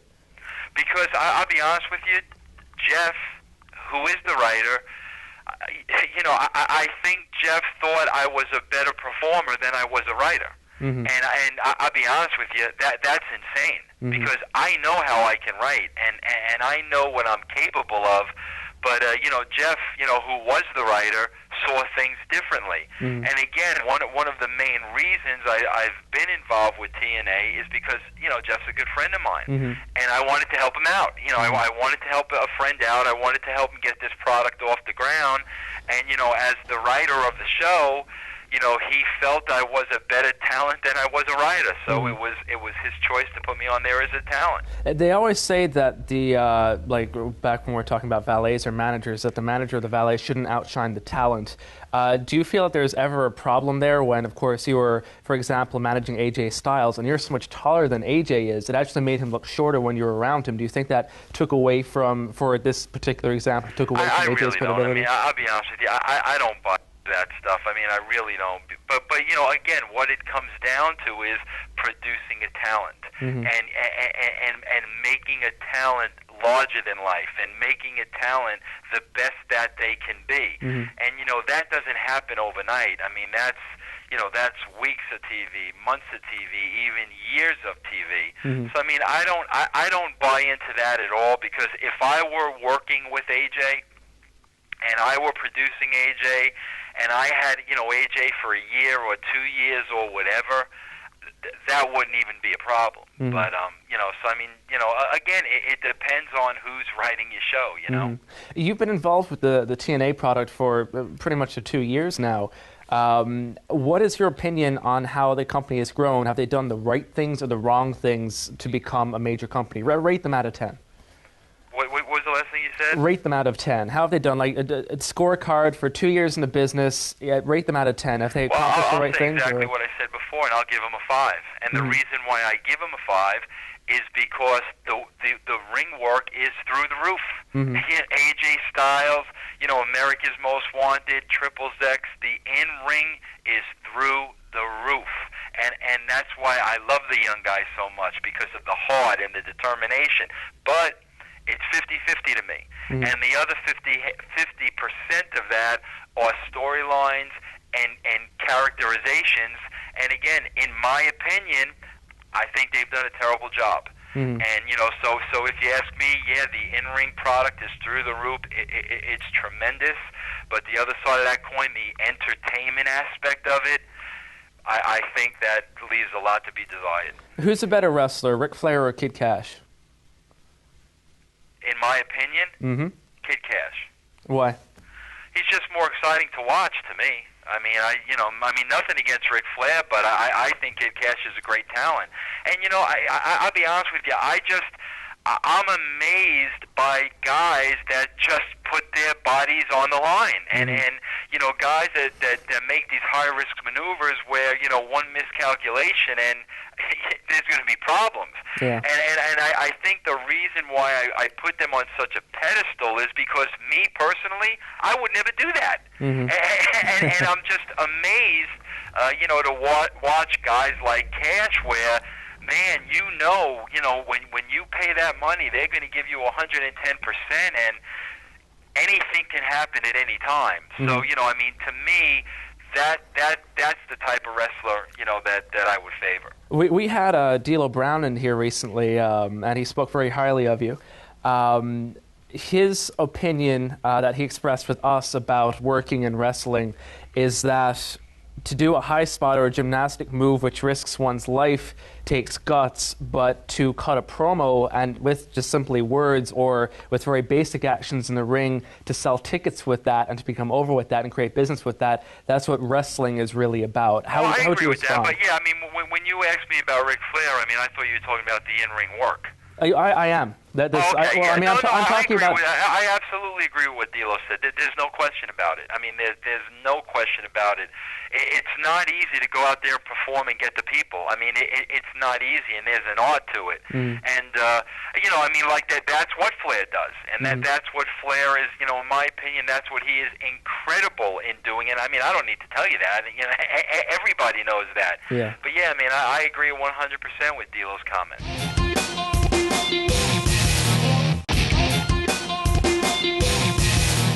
There was a lot of talk, or there has been a lot of talk over the way you left WWE. A lot of people say that you were overworked and undervalued by the company, that you didn't get your fair shake and perhaps your fair rewards for the success you brought the company. The other side says that you didn't face Vince McMahon face to face and you didn't have that conversation, and you should have. What would you say to those people? Well, again, there are just so many misconceptions, and I've written a book, and it'll be out soon, and hopefully that'll square away a lot of the things. But I went to interview for the WCW job on a Saturday. Okay, they made me stay overnight, and quite honestly, they were not going to let me leave until I signed a contract.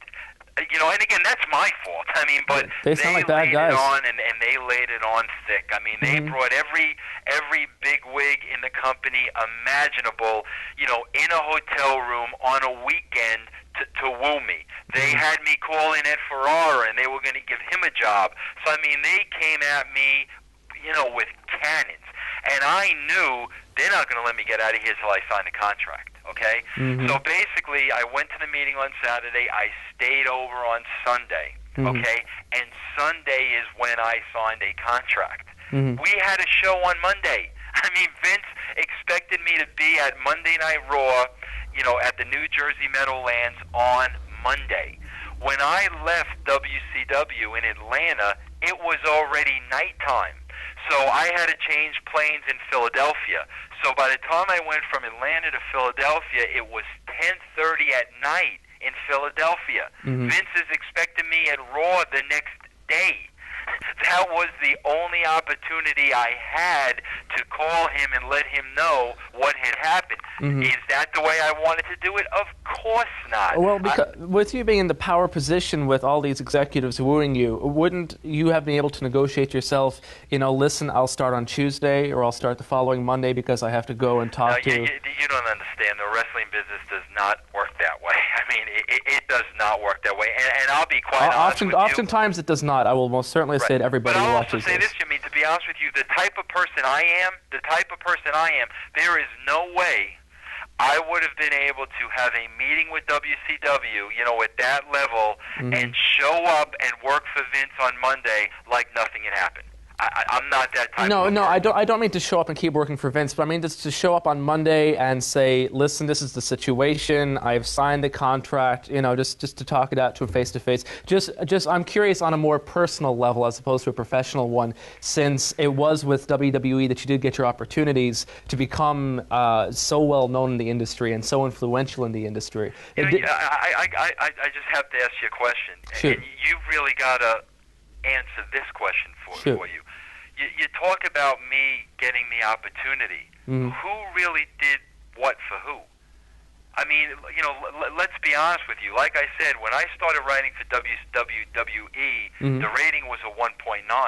When I left, we were doing 6.9s. So it's like when you talk about the opportunity, and it's, who really helped who?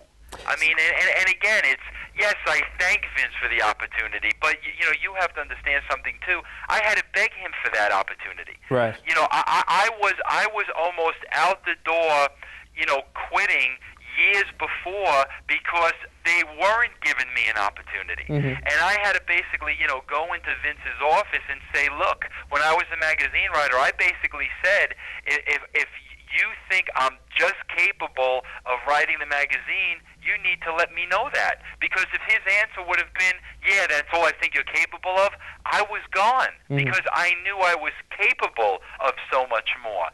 So it's like, yeah, I got the opportunity, but I had to beg for the opportunity. And when I got the opportunity, what happened to Vince's company? So it's like, I'm not disagreeing with you. I would have loved to have that conversation with him in person, but there is no way that I would have accepted a job, from WCW and then show up at the building with all the WWE talent and tell Vince, oh, by the way, I'm going to work for WCW. And and I'll be quite honest with you. One of the reasons why I went back there, about a year ago, was to finally be able to have that conversation with him. Right. Because it always troubled me that I couldn't. So I mean, just 2 years ago, I think it was last July, whatever it was, part of the reason why I went back there was because I wanted to have that face-to-face, and I wanted to apologize, and I wanted to say, okay, Vince, I'm sorry that's how it happened, but this is why it happened that way. So, I mean, I don't regret that because I know I made good for that. And that's basically all I can do, Well, why is it that run was so short? Was there a miscommunication in terms of what you were going to do? Or I tell you, it was 2 years after I had left, and I walked into a situation where it was a totally different company. Right. I mean, it was not the same company. And, the minute I walked in there and the minute I walked in a room full of writers, I mean, like I said, you got to remember, when I left the WWE, me and Ed Ferraro were writing the show. There was no committee. There was no teams. It was two guys. I mean, that's all it was. All of a sudden, I walk into a room of 10 writers. And it was, I knew, just sitting in there and listening and observing and watching man, I knew it wasn't going to work. And Vince, knowing the kind of person that I am, I mean, he knew it wasn't going to work. So, I mean, we were just better at that point, going our separate ways. One of the reasons people say that ratings are down right now is because there are so many writers and because they flip them around so often. Absolutely. There's no question about it. There's no question about this. Writing by committee, it's ridiculous. I mean, it doesn't work. And, like I said, when we were doing those number ratings, it was me and Ed Ferrara. I mean, we'd go at my house, we'd write the shows in one day, we'd bring them to Vince the next day, we'd sell him our shows, he'd make his tweaks, he'd make his changes, we'd be done. I mean, we didn't go through 10 or 12 guys and have everything open for discussion and everything open for debate. To me, it just doesn't work that way. How is it that, of course, a few years earlier, you're a magazine writer, and within a couple of short years, you became one of the most influential people, not only in the industry, but in WWE, which can be very, very hard to do. How did you accomplish that? Because it's kind of what I go back to. I walked into a company where, the people in the higher positions, or the influential positions or the creative positions were all from the wrestling world. Nobody was looking at this product as a fan, and nobody was looking at the product from the outside in. And that's what I was able to do. I wasn't seeing what they were seeing because I wasn't in the wrestling business for 20 years. And that's exactly what they've gone back to. They've gone back to, in influential spots and power positions, you have wrestling people. Wrestling people only know how to do things one way. And that goes back to what I mentioned to you about going backwards rather than going forward. I sit back, I look at the show now, I could tell you exactly what's wrong with the show. I could tell you exactly what they need to do. I'm 100% confident that I would be able to increase ratings at TNA, WWE, wherever.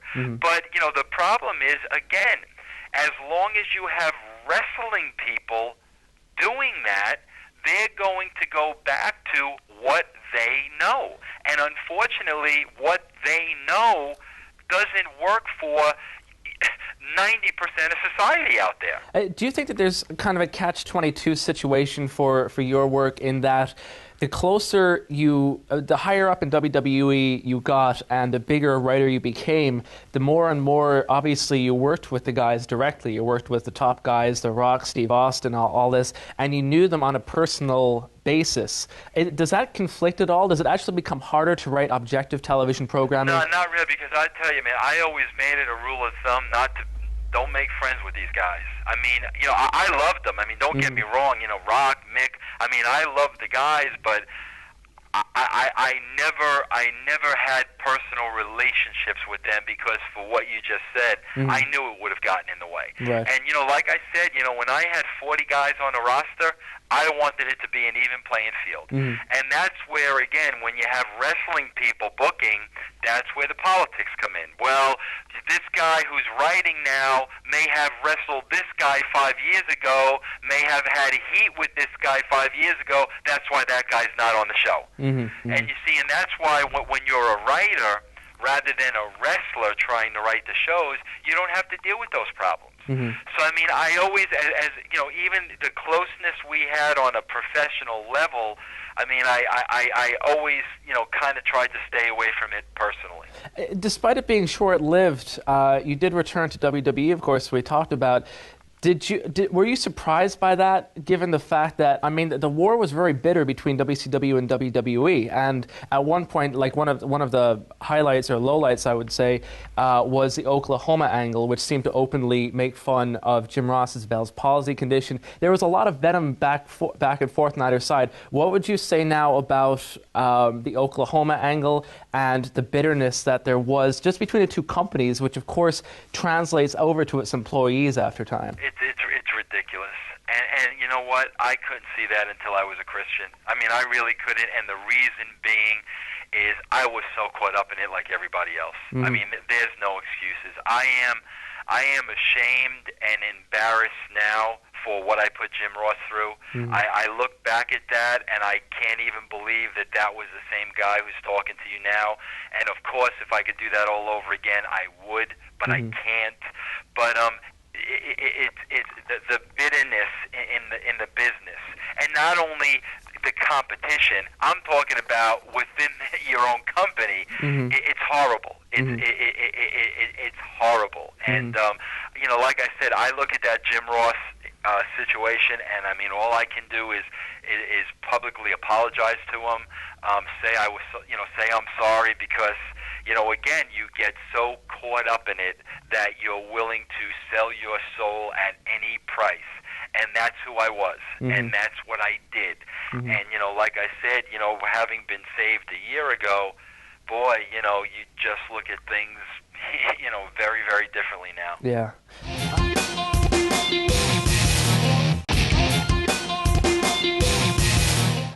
When it comes to philosophy in terms of in-ring product, one of the most standout angles that I've ever seen, one of the most memorable, I should say, from early in your WCW days, was when Buff Bagwell threw his match. I think it was with La Parka. And it completely changed the dynamics because, of course, most people who watch know that wrestling isn't 100% a competitive sport. But this was saying, basically, that this guy went into the match knowing he was going to lose. And at that point, the logic was that everyone that goes to the ring knows if they're going to win or lose. So all matches become meaningless. How did you make that? How did that philosophy work for you? That's what where point reality were you making? comes in. Because let me tell you, let me say something to you that just dawned on me once I became a Christian. The only people that think wrestling is real are the people in the wrestling business. They're the only ones that think it's real. Every other person on the face of this planet knows that wrestling is fake.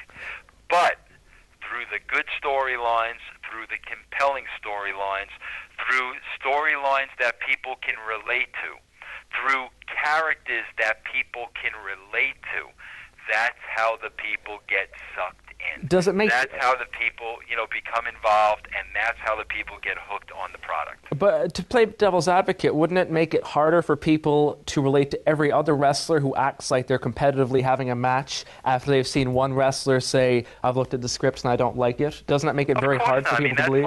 That's like saying that you watch, CSI and you think that's real.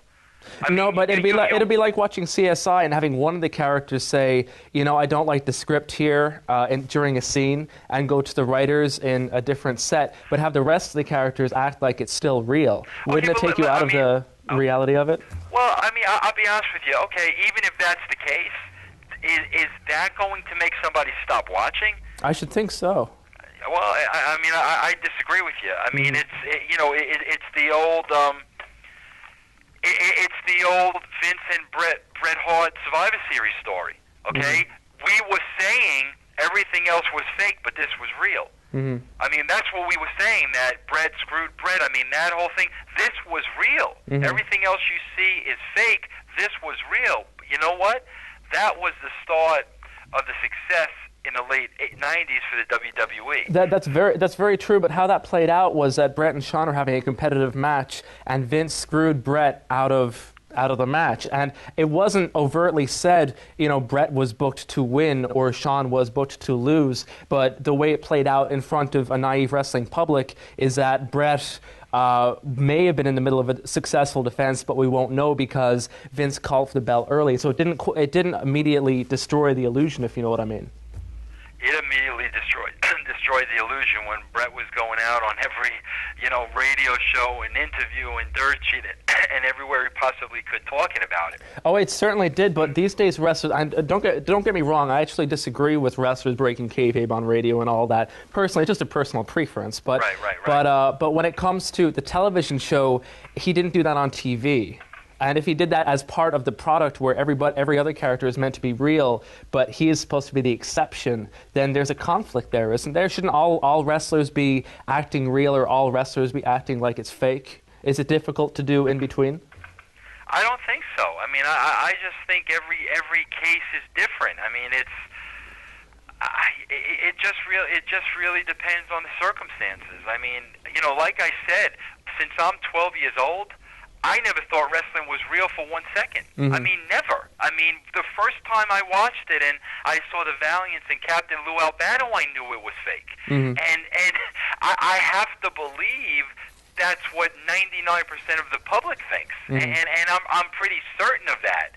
So to me, when something like that happens on TV, I'm more intrigued than I am turned off, because it's different, and because it's standing out as being different, and the vibe about it is different, and I want to watch more of this to understand. And that's what happened with Vince and Brett.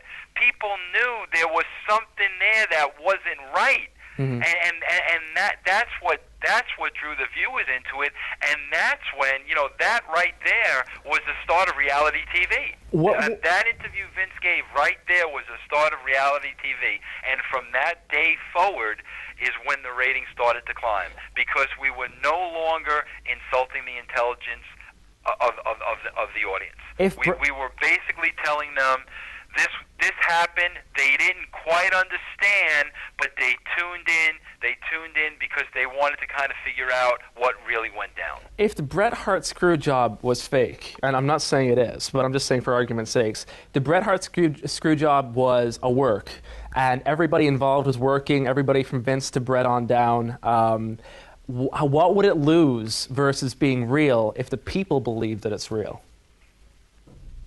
As long as people believe that it's real, it doesn't matter whether it's real or not. The only thing that made people believe that was real was Vince McMahon's interview on that show, because I never forgot it. It wasn't a worked interview. And when you're watching... But if he's very good, couldn't he work an interview to make people believe it? Not like that. So some of my best interviews have been what I was feeling at the time. Believe me, there's a huge difference for going out and doing an interview that you feel in your heart and you believe in compared to doing a wrestling interview. I mean, it's night and day, and I know it when I'm doing it. So believe me, when people at home are watching, there's a big difference between Vince McMahon cutting a promo and doing an interview like that than Mick Foley going out there and saying what he's going to do to The Rock in the upcoming match. And I mean, as a performer, there's a big difference. You know when you're acting, and you know when something's hitting home. And when that translates on television and that comes across on TV, people know either this is real or this is wrestling. I remember that Vince interview like yesterday, and I mean, that was very real. Are you therefore saying that it's impossible to create a compelling storyline, that it has to be real, and that I'm saying every storyline should come out of a speck of reality. Every storyline should start with some kind of reality. Every one of them. Because that's the key. If the performers believe it, and it means something to them, and it stirs up something in them, okay, they're going to go out and they're going to translate that, because it is going to mean something to them. Either there's going to be real heat there, or either they don't like this guy, or whatever the case may be. When they go out and do it, it's real to them. Now, when they go out and do that and it's real to them, the person sitting at home is seeing the same thing. That's the key to reality, and that's what we always try to do. Sit down with the performers, get a sense of reality for who their characters should be, what's going on in their lives, is there any heat with anybody backstage, that sort of a thing, to tap into that, because then if they went out and they did it, it was real to them, which came across as being real to the viewer at home, which goes right back to the Vince McMahon interview. Vince cut an interview that was real to him, and when the people at home watched that, they sensed it. Would it therefore be fair to say that if this business had better actors, better wrestlers, better writers, then it would be better industry? Because no question about because it. then they could create storylines instead of... Let me make a statement right now. People say that Vince Russo killed WCW. I'll tell you right now, the wrestling business is killing the wrestling business. There's no question in my mind. Look at who are in the key spots in the companies that are prevalent right now. The wrestling business is killing the wrestling business. If you had, writers, writers that weren't wrestlers writing the show. If you had, I said many times, part of my recruiting for entertainers would be, let's see who goes through the independents and who goes to the wrestling schools and all that. I said, but I'll tell you what too. I'd go to Hollywood and I'd sit on the corner of Hollywood and Vine and I'd see some of the characters that would walk by all day long, and you know what? I would grab some of those people and teach some of those people how to be wrestlers. So absolutely, no question about it. If there were more outside people involved, you would have a much more real product. Do you think then that the fact that the business is down, and as you say, every great storyline has to be based on a real issue to some degree, do you think that outlines a shortcoming in writers and wrestlers to be able to create an illusion? Because not at all. Movies create, because a creation's a creation. If something's created, you're going to know it's created by watching it. The performers aren't good at... Okay, that's a good question. But here's the key. The performers are wrestlers. Okay, they're wrestlers. They're not actors. So if it is a creation by the writers, no matter how good the writer is, no matter how good the story is, you're asking a wrestler who's not an actor to pull it off. And 9 times out of 10, they can't. But if it's a real story, if there is no acting involved, if it hits true to home, they can go out and do that. You see, that's the difference. That's why the thread of the WWE storyline right now should be Triple H is married to Stephanie McMahon. If that were the thread and everything came off of that, I promise you the rating would not be in the mid-3s. I will agree with you most certainly on that point. Since you talk about Crash TV and realistic storylines being the crux of drawing in a wider crowd, why is it that wrestling between 85 and 90 was so popular, 80,000 at WrestleMania 3, 80,000 at Wembley Stadium, when it was based on in-ring and there was very little Crash TV and outside angles were kept mainly to the ring? You think during that time it was based on in-ring, or you think it was based on characters? You're talking right smack in the Hulk Hogan era. Yeah, no, don't get me wrong. The characters certainly are what sell the show. The character is a big deal, but all the stories came from thirsting for, like Hulk Hogan, Andre the Giant, thirsting for a championship. You're right on the money, because for that time, that's what worked. For that time, you had superheroes. You had characters that were bigger than life. You had great characters back then. But, bro, I'll tell you firsthand, Jake Roberts and Ricky Steamboat and Demolition and Brutus Beefcake. I can go on and on and on with those people. You had great characters. That was tremendous for that time. I don't need to tell you, in 2004, we're in the age of reality TV. People don't understand. Let me try to explain it to you the best I can. Sure. And bro, I've got to go soon. We can continue this if you want, but I really got to go soon. Cool. But let me explain to you the best that I can, which I don't think people understand. Okay, 9/11. Okay, when the entire world is sitting at home and they're watching airplanes crash into the World Trade Centers. Over and over and over again. Okay, bro? You are not going to see anything more real than that. That's as real as it gets. Okay? In the same time, okay, at the same time, you change the channel, you've got a guy in a cowboy hat and a guy wearing a crown trying to sell something that's blatantly fake as real. You see what I'm saying now? That's what insults the intelligence of the audience. When you're looking at something that is blatantly fake, and you're trying to sell that as real.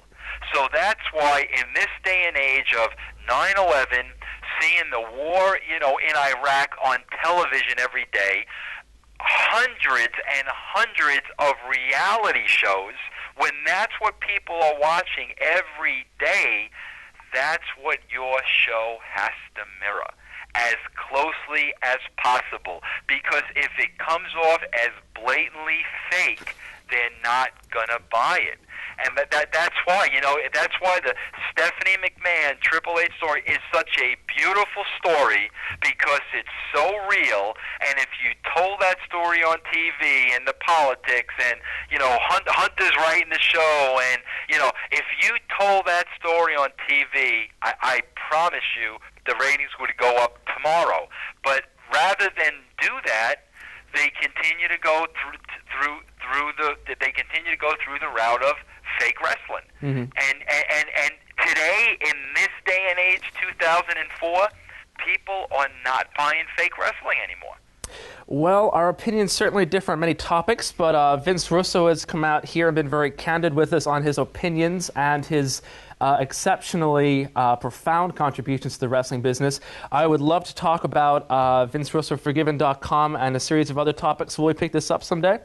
Absolutely, yeah. I mean, I want to definitely talk about that, because that's, like I said, that's one of the reasons why I really made the decision to leave. I've got my own ministry online now, and it's VinceRussoForgiven.com. And, as I mentioned, I've got a book coming out, and I just hope to really, go out and start speaking, to people and just telling them, basically about how Christ changed my life and where I was and where I am now, and more or less, if it happened to me, it can happen to anybody. Well, we'll finish our talk on the wrestling business, about the revelations in your life, and much more in the coming days. Vince Russo, thank you for taking the time to talk to us here in the Bagpipe Report, and we will talk to you again very soon. Thank you. And we are back. Last week, we spent an hour talking with one of the most interesting, one of the most well-known, controversial personalities in the wrestling business. And this week, he is back. Vince Russo is talking to us now from Atlanta, is it? Yes, Atlanta, Georgia. We're down in Atlanta, Georgia. Well, neither of us are home right now, so we got that in common. We're going to finish off talking a couple of little bits about wrestling. He's going to talk to us about his new website, VinceRussoForgiven.com, and his new direction in life, in fact, since leaving wrestling 2 weeks ago now. One of the last things I want to ask you is that we touched on this last week, how there's a perception out there with you and Eric Bischoff, who you worked with in WCW, that people come up with perceptions from newsletters and from the internet, and I will tell everybody as much as anyone else that those are often wrong. There's absolutely no reason to, people believe that they know stars such as yourself far better than they have any right to. And there's that perception that A, you're that nice a guy, and B, there's a couple of guys like Bret Hart, Jim Cornette, who criticize you, say that you don't know enough about wrestling and that you don't understand the industry enough to lead it forward. When people say things like that, what is your take and what is your counter to that? Well, my counter to that is they're looking at the wrestling business differently than I am. And, quite frankly, I know Jim Cornette is a big critic of mine, quite frankly, but quite frankly, I didn't know that Bret was. But, if their comment is, I don't understand what wrestling, well, I'll be the first to admit, and we touched upon this last week, I don't look at it as wrestling, I look at it as entertainment. Right. And I look at it as a fan, and I look at it as a television show, just like I look at any other television show on the air. And, because the reality of the situation is whether you're wrestling or, whether you're a simple life, if you're on TV, you're a television show. So, basically, that's how I always looked at the wrestling business. I always looked at it as entertainment, and I always wrote it as being a television show. So, if the knock is maybe I don't know too much about wrestling, well, that's also why I made sure I always had people around me that did know a lot about wrestling. Because, as I said, as a television writer, I always took it from an entertainment aspect. You had talked about last week how when it comes to the nuts and bolts of the actual match, you always leave that to more wrestling wrestling heads.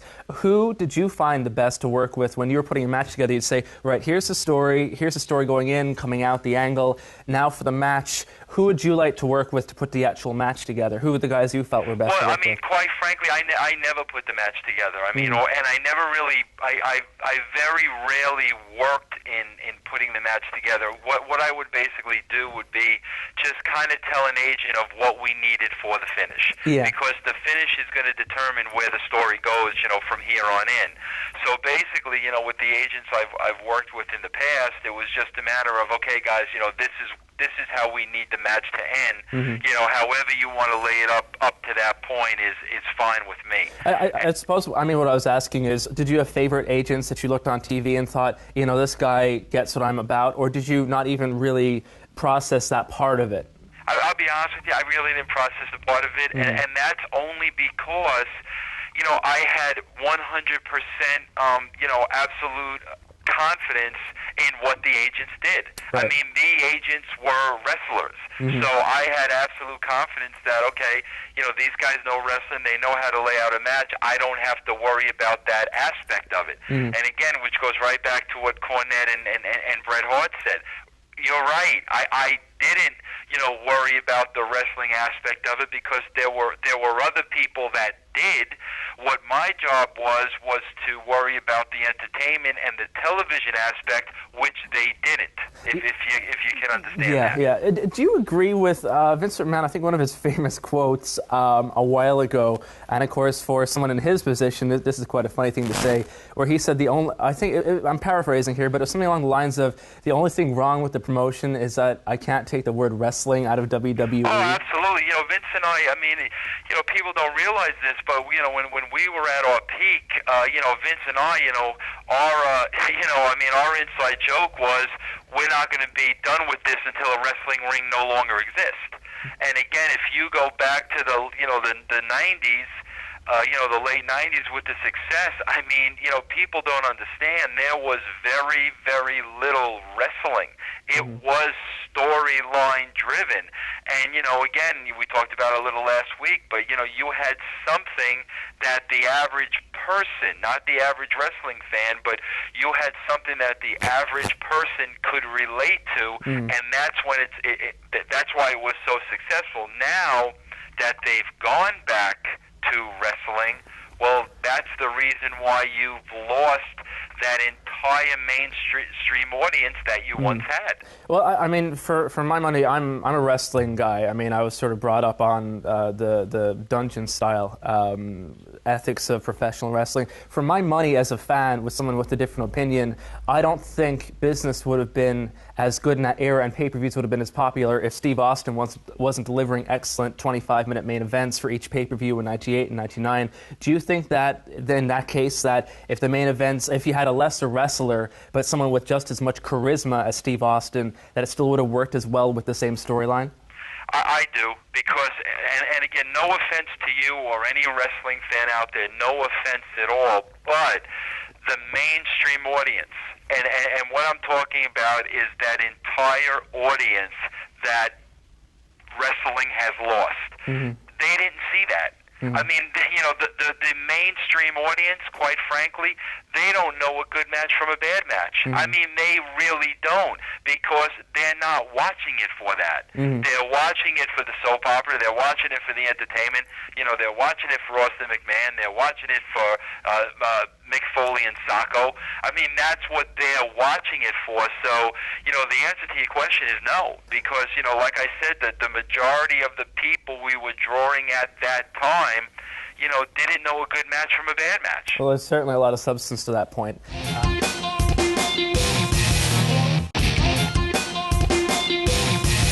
Now I want to move right on here to VinceRussoForgiven.com as we start to move into your new direction in life. What is the purpose of that website? Because I looked at it, and you have Terry Taylor's written on it. You have different bits and pieces yourself. You have a 3 to 5 minute video, which I saw, where you explain to people why it is that you became a born again and what led you to that direction in life. What is the website for?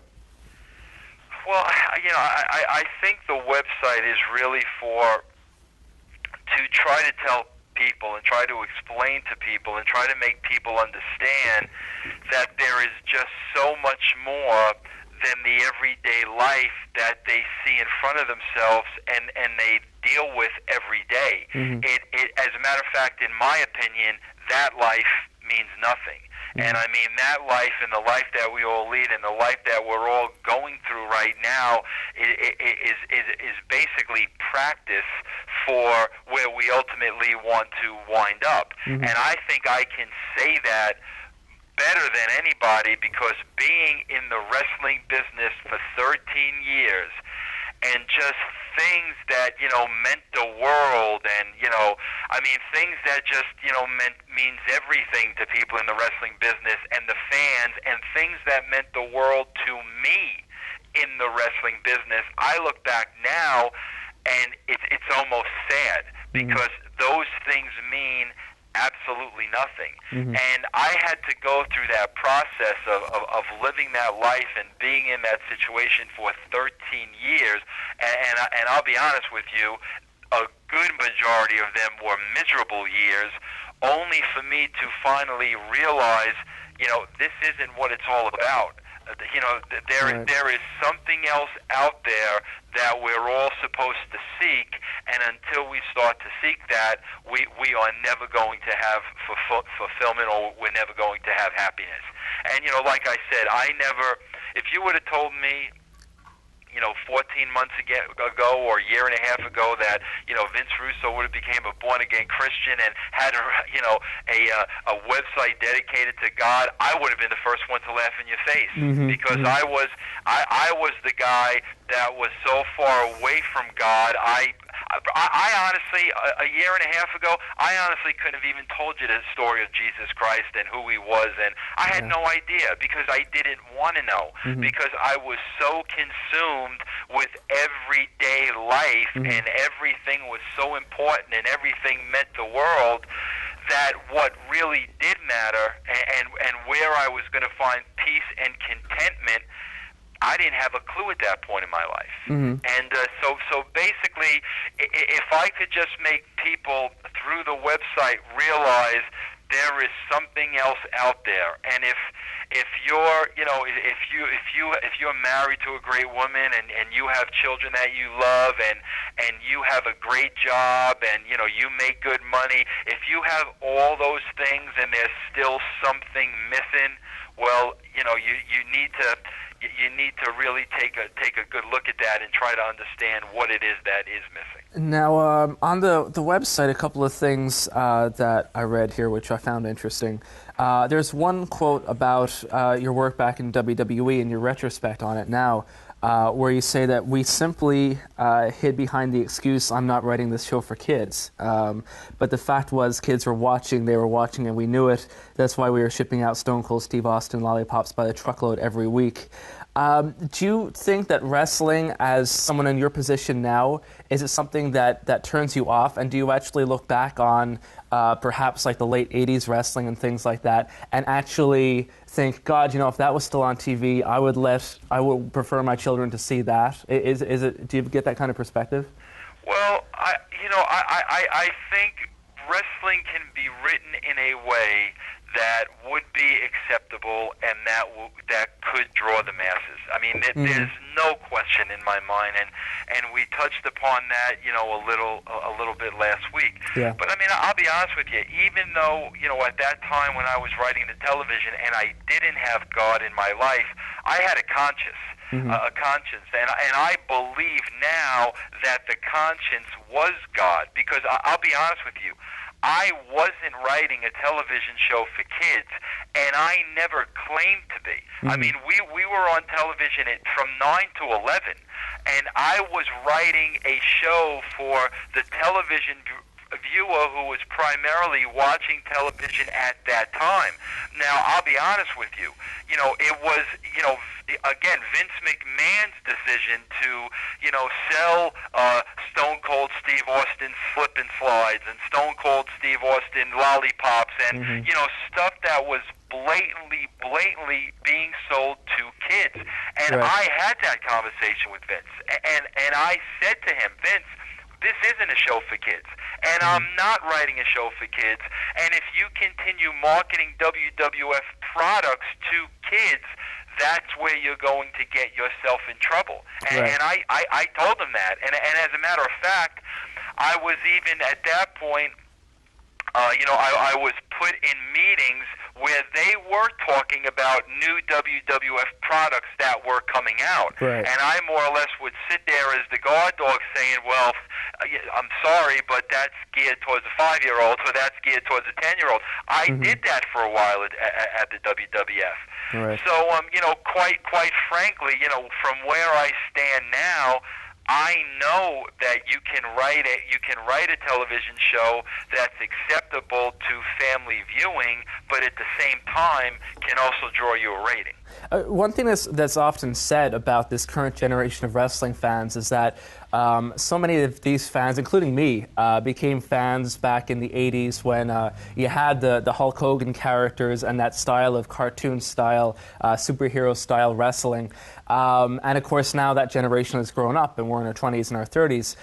Do you think it's a mistake at all, just tactically, putting everything else aside, to alienate kids? Because obviously kids won't stop watching wrestling, but so many parents have stopped their kids watching wrestling because of the content. Like you say, it should be because it wasn't written to be for kids. But do you think it's a mistake on Vince McMahon's part that now in 10 years' time there won't be a new generation of fans that will watch this as kids because so many kids aren't allowed to watch it anymore? I'll be honest with you, and I'm not just saying this for the sake of saying it.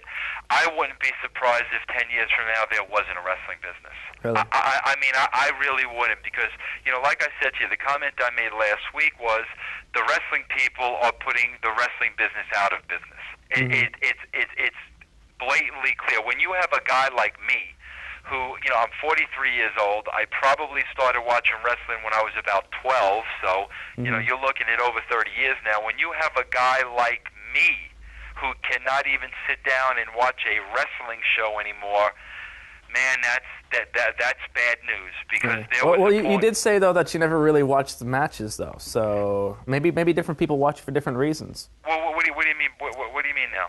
Because, you said that someone like me who's watched wrestling for 30 years, when we can't sit down and watch a wrestling show. But, of course, we were talking about 15 minutes ago about how you don't really watch the matches, you watch the story.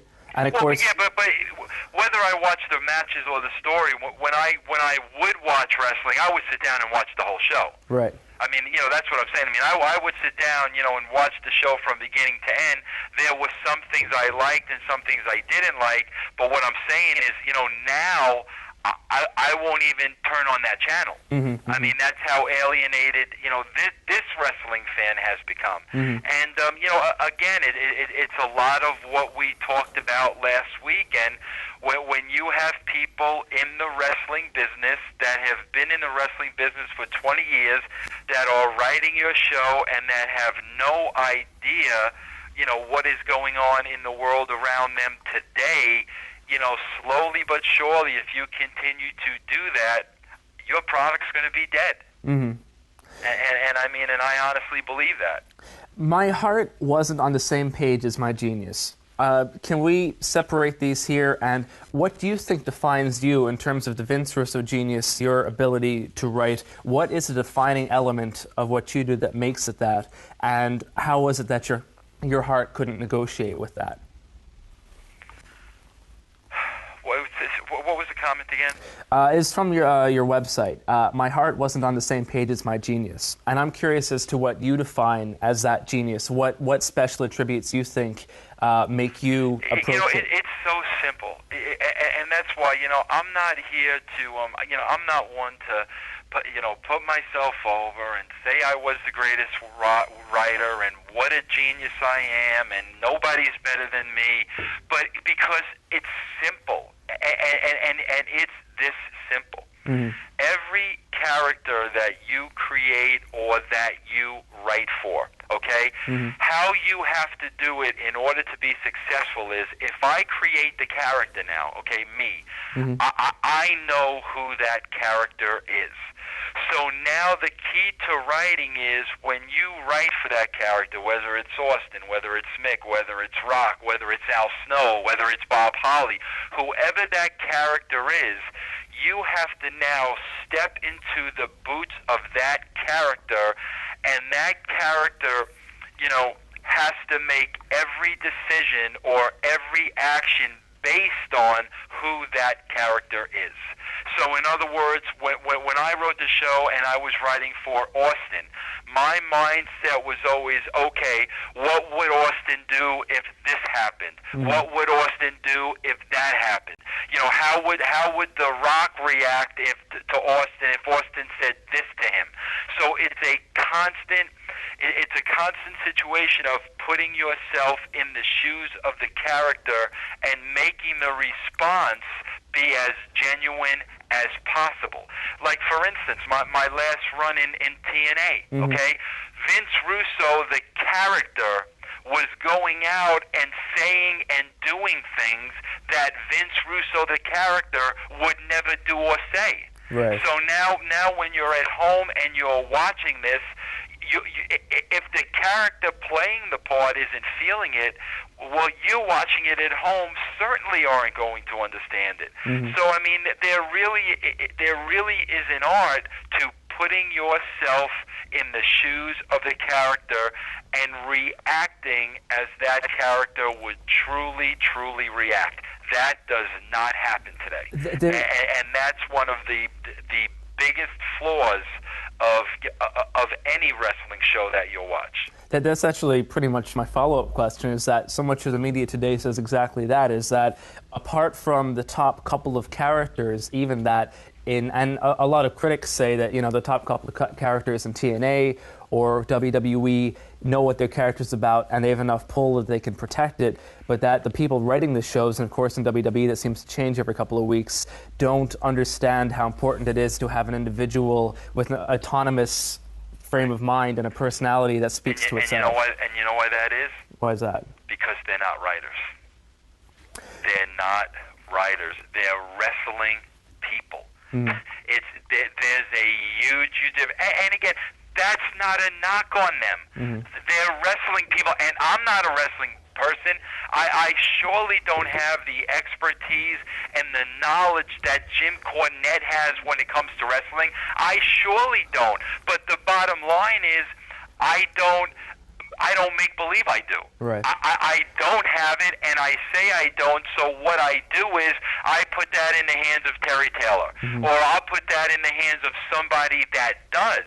The problem you're having is these people with that wrestling knowledge also think they're writers. Mm-hmm. And rather than hire a true writer, they do it themselves. And that's you just hit the nail on the head. They don't know how to write.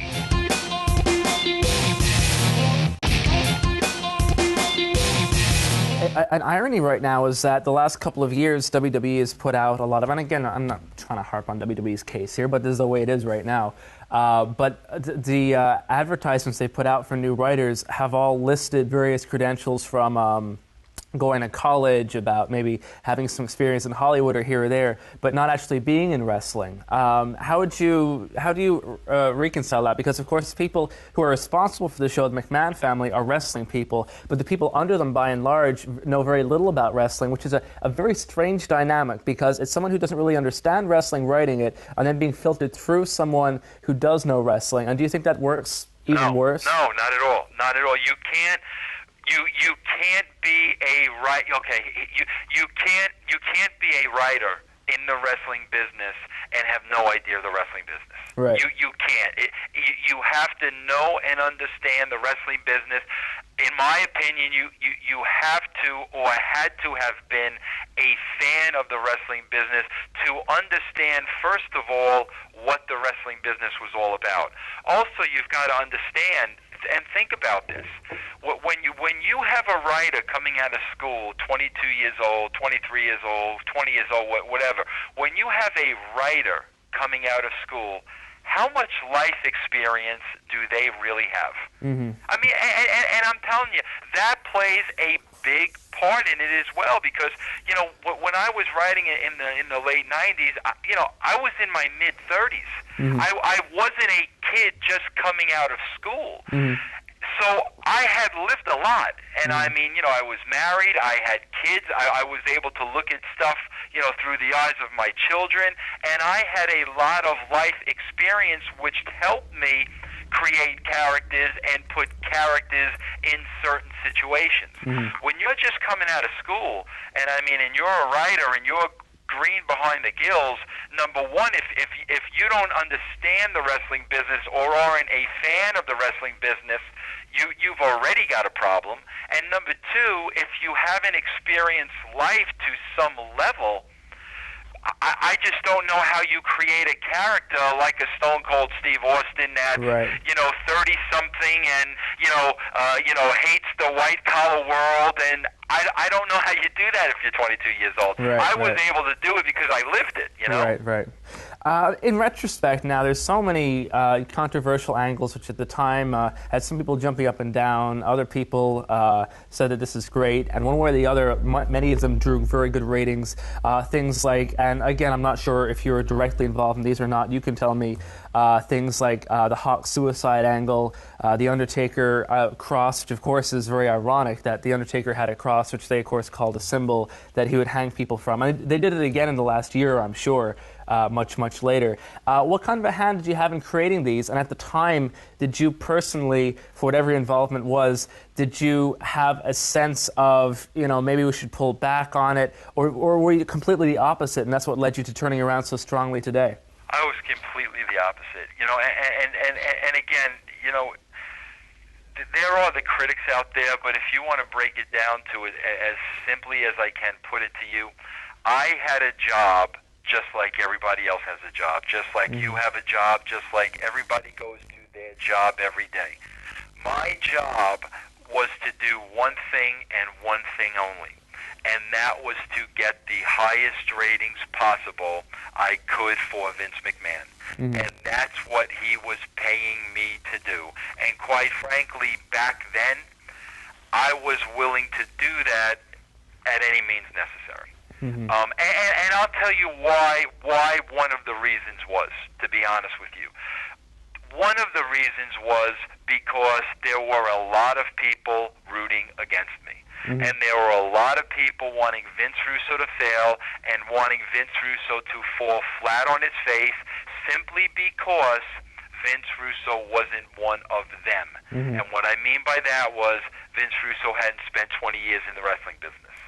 So there were many, many people that wanted to see me fail, and the type of person I was back then, I wasn't going to let that happen. So that urged you to push things stronger. Absolutely, because they were not going to beat me. And they wanted to. They wanted to knock me off my perch. They wanted to laugh at me. They wanted to ridicule me. They wanted to see me fail, and I was not going to let that happen. And if it meant putting the Undertaker on a cross, which it was, if it meant, you know, Hawk committing suicide, if it meant Mark Henry with a transvestite, it didn't matter. Whatever I had to do at that point to get the rating, that's what I did. And now, you know, when I look back on that, okay, that was all very, very self-serving, and it was all about me, and I was trying to protect me, and I was trying to be better than them, and I was trying to want people to like me, and I was trying to please all the wrong people. And, you know, I learned in the last year the only person I need to please is God. I mean, He's the one who created me. He's the reason why I'm here. He's the reason. He put me on this journey for a reason. And He is the only one I need to please. Back then, you know, I was trying to please everybody. I'm trying to get the highest ratings. I'm trying to please the fans. I'm trying to get the people to watch. I'm trying to please Vince. I'm trying to be accepted. I'm trying to prove I'm better than anybody else. It was a vicious cycle that was, you know, just so to the extreme, you know, other side of the universe than where I am now. But the reality is, if I hadn't experienced all that, and if I hadn't seen all that, and if I hadn't lived all that, I wouldn't be where I am right now. Because what people don't understand is, while I was living that, I I was depressed to the point of understanding why people committed suicide. I totally understood when I was at that point in my life why people committed suicide. So in other words, you know, with all the glory and all the success and all the money and, you know, everything that came with it, okay, I was completely miserable. And the reason why I was miserable was because I was searching and in quest of the wrong thing. And that's why I was never happy doing it. What was the... Was there a moment or a time where things turned around a couple of months ago? How exactly, like, take us through how this transition happened and well, how long it happened last October, so I mean, it's been a good, you know, I mean, it's been a good 13, 14 months now. Right, and I'll tell you, basically what happened was, you know, I was with TNA at the time. It was the whole deal where, you know, Hulk Hogan was talking about coming in, okay? You know, Hogan wouldn't come in if I was there, you know, the whole thing, which, let me make one thing perfectly clear, I had no problem working with him. He would not come in if I was there, so basically TNA sent me home, and, you know, they continued to pay me, but they said, you know, go home till we do this Hogan thing, okay? So I went home till they did the Hogan thing, and the more... Each day that I sat home and thought, I sat home and thought, I sat home and thought, I started hating Jeff Jarrett more than I hated anybody in my life. I mean, I hated him. And I can't say that about anybody I've worked with. You can believe I hate Cornette or I hate Goldberg or I don't hate any of them. I mean, I really don't. I could have a conversation with Jim Cornette tomorrow. He couldn't with me, but I could with him. But I was at a point now where I was feeling such hatred in my heart for somebody that I once really, really loved, and that was Jeff. And as my heart became more black and black and black, and I really started feeling this hatred I never felt before, I mean, I'll be honest with you, my body was shaken from my feet on up, and there was an overwhelming feeling of, look at yourself, and look at what you've become, and look what this business has done to you. And basically, you know, I also had a feeling was, you know, for the last 12 years I've been trying to tell you something, and I've been there for you, and you haven't listened to one word I've said. Are you going to listen now? And it was really, really at that point when I had a friend who I loved more than anybody in the wrestling business that I now began to hate with a passion. And the hatred in my body was so overwhelming and at a point that it had never, ever been before. And that's when I just got the wake-up call, and basically the call was, you need to look at yourself and you need to figure out why you're feeling this way. How is it that, do you feel on the surface, that hate was focused at that point towards Jeff Jarrett? Was it because he was a friend of yours and you were in the wrestling business together? No, a lot of it had to do with, I mean, I'll be honest with you, and I really don't want to get into this because I don't want to talk about it. I mean, but I'll be honest with you. A lot of the legal problems that I've gone through personally with Hulk Hogan and that whole catastrophe called Bash in the Beach, okay? A lot of that had to do with me taking up for a friend, okay? And that friend was Jeff. And that wasn't reciprocated? And a lot of that had to do with, you know, the way it was laid out to me for Jeff, a good human being and my friend, how he was to be treated that night, okay? And I couldn't stand for it because it was the wrong way to treat a human being. And I took a stand for Jeff. I took a stand for my friend that, you know, 5 years later, there's still an ongoing lawsuit. So now, you know, knowing that in my heart, that no matter what I had to go through personally, I did the right thing because I took up for somebody that didn't deserve anything less. and then seeing that guy turn around and bring in the same guy to work for NWA and tell me, his good friend, to go home. Right. Because, again, what it came down to was, it had nothing to do with friendship anymore. business. What it came down to was, how many bars is Hulk Hogan going to get us? Right. And when that transpired, and I knew all I went through in this legal battle with Hogan, and a lot of it had to do with Jeff, and here they were bringing Hogan in and telling me to go home. Boy, I mean, that was a very, very difficult pill for me to swallow. And like I said, that was really the end of the life of Vince Russo, because at that point, I had more hatred in my body than I ever had in 42 years on Earth.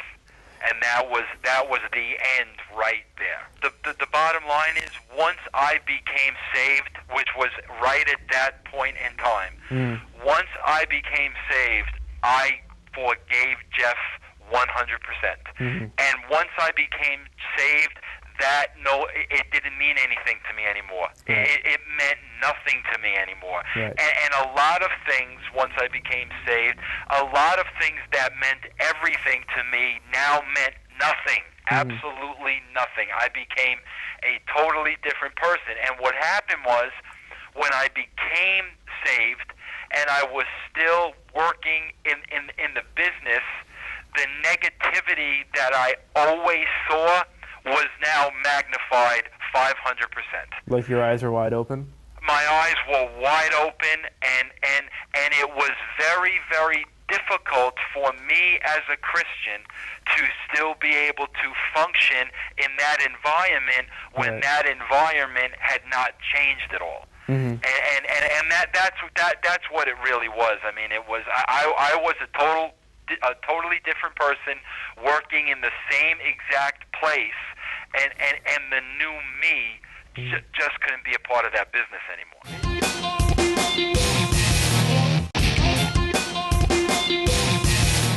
You've left the wrestling business before, and I never left the wrestling business on my own terms. And I mean, let's make that perfectly clear, because everybody says that.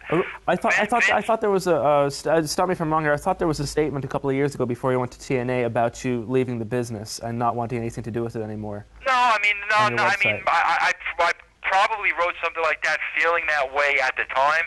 But I mean, I don't think I would have ruled it out all completely. I've never. This is the first time in 13 years that I've left the wrestling business on my own accord. I've never left the business with it being my decision before. And even that statement you're talking about, well, that statement was probably after 2001 when my WCW contract ran out. But I never left wrestling. This is the first time that I gave my notice on my terms and I walked away. Did you notice, actually I'll make it two-part, before October last year and since October of last year, were you aware of religion being an influence over many of the boys and their way of life backstage? No, not at all, not at all. And then, then once I became saved, then, again, it's just, once you become saved and once you become a different person, you look at people differently. I mean, you can just really see things crystal clear, and you can really see things for, what they are. I mean, since I became saved, I was able to spend some time with Sting, and I was able to have some conversations with him that I never in my wildest dreams, when I worked with him at WCW, thought I'd ever be having. I was able to, see a guy like AJ Styles, and being able to completely 100% wholeheartedly appreciate him now and where he is in his life and what kind of a human being he is when, 16 months ago, if the guy didn't want to do something because, he had religious beliefs and it was against what he believed, I probably would have looked at it as a joke. So it really makes you look at every single person and every single relationship differently. You can add, as well as Sting and AJ Styles, you can add Terry Taylor, Ted DiBiase, Shawn Michaels. Why do you think so many people in wrestling, if they haven't been very representative of their religion throughout their lives, why do you think so many people later in their careers have become born again? Because in my opinion, the wrestling business is so cold and so callous that it rips the heart right out of you. And I mean, I can tell you, when I got into wrestling business, I was a normal guy. I had normal jobs. And when I got into the wrestling business, it changed me. And it changed the person I was, and it changed me for the worse. And it literally ripped the heart out of my chest to the point that I told you I could totally comprehend why people committed suicide. And I think that's why I don't think it's coincidental that, you know, a lot of wrestlers are being born again. A lot of wrestlers are being born again because their life and their experience in the business is miserable. They find themselves depressed. They find themselves, they just find a huge void in their lives that, you know, success didn't fill, money didn't fill, you know, being the main eventer didn't fill. And, you know, finally you come to the conclusion that I'm traveling down the wrong path here. I'm trying to seek something that I'm never going to find. And that's, you know, that's when you're hit with the revelation. But, again, the negativity of the wrestling business, I really think that has a lot to do with it. Has the wrestling world heard the last of Vince Russo? You know what? I'll be honest with you. I'm not going to say yes, and I'm not going to say no, because the bottom line is, you know, as a Christian, I have turned my life over to God 100%. And I have absolute faith in whatever road He has paved for me and whatever road He has chosen me to take, I have absolute faith in, and I take it day by day. I know that, you know, my instructions now and my instructions a few weeks ago was to get out of the wrestling business. And that is what I did. And I got out of it. And, you know, now that I'm out of it, I continue to study. I continue to feast on His Word. I continue to get more knowledge to solely prepare myself for whatever it is that He has in store for Vince Russo. And you know what? If it is wrestling a year from now, if it's whatever it is, you know, I'm there. So, I mean, one way or another, I can't tell you because it's not up to me. It's up to Him. Well, ladies and gentlemen, whether you love him or whether you hate him, and you have plenty of both, Vince Russo has been one of the most influential and one of the most hardworking people in this industry in the last 10 years. And if this is the last we hear from you for the time being, thank you very much for joining us here, helping to explain where you've been and where you're going. We wish you the very best. Thank you very much, Vince Russo, for joining us here on this special edition of the Bagpipe Report. All right, thank you.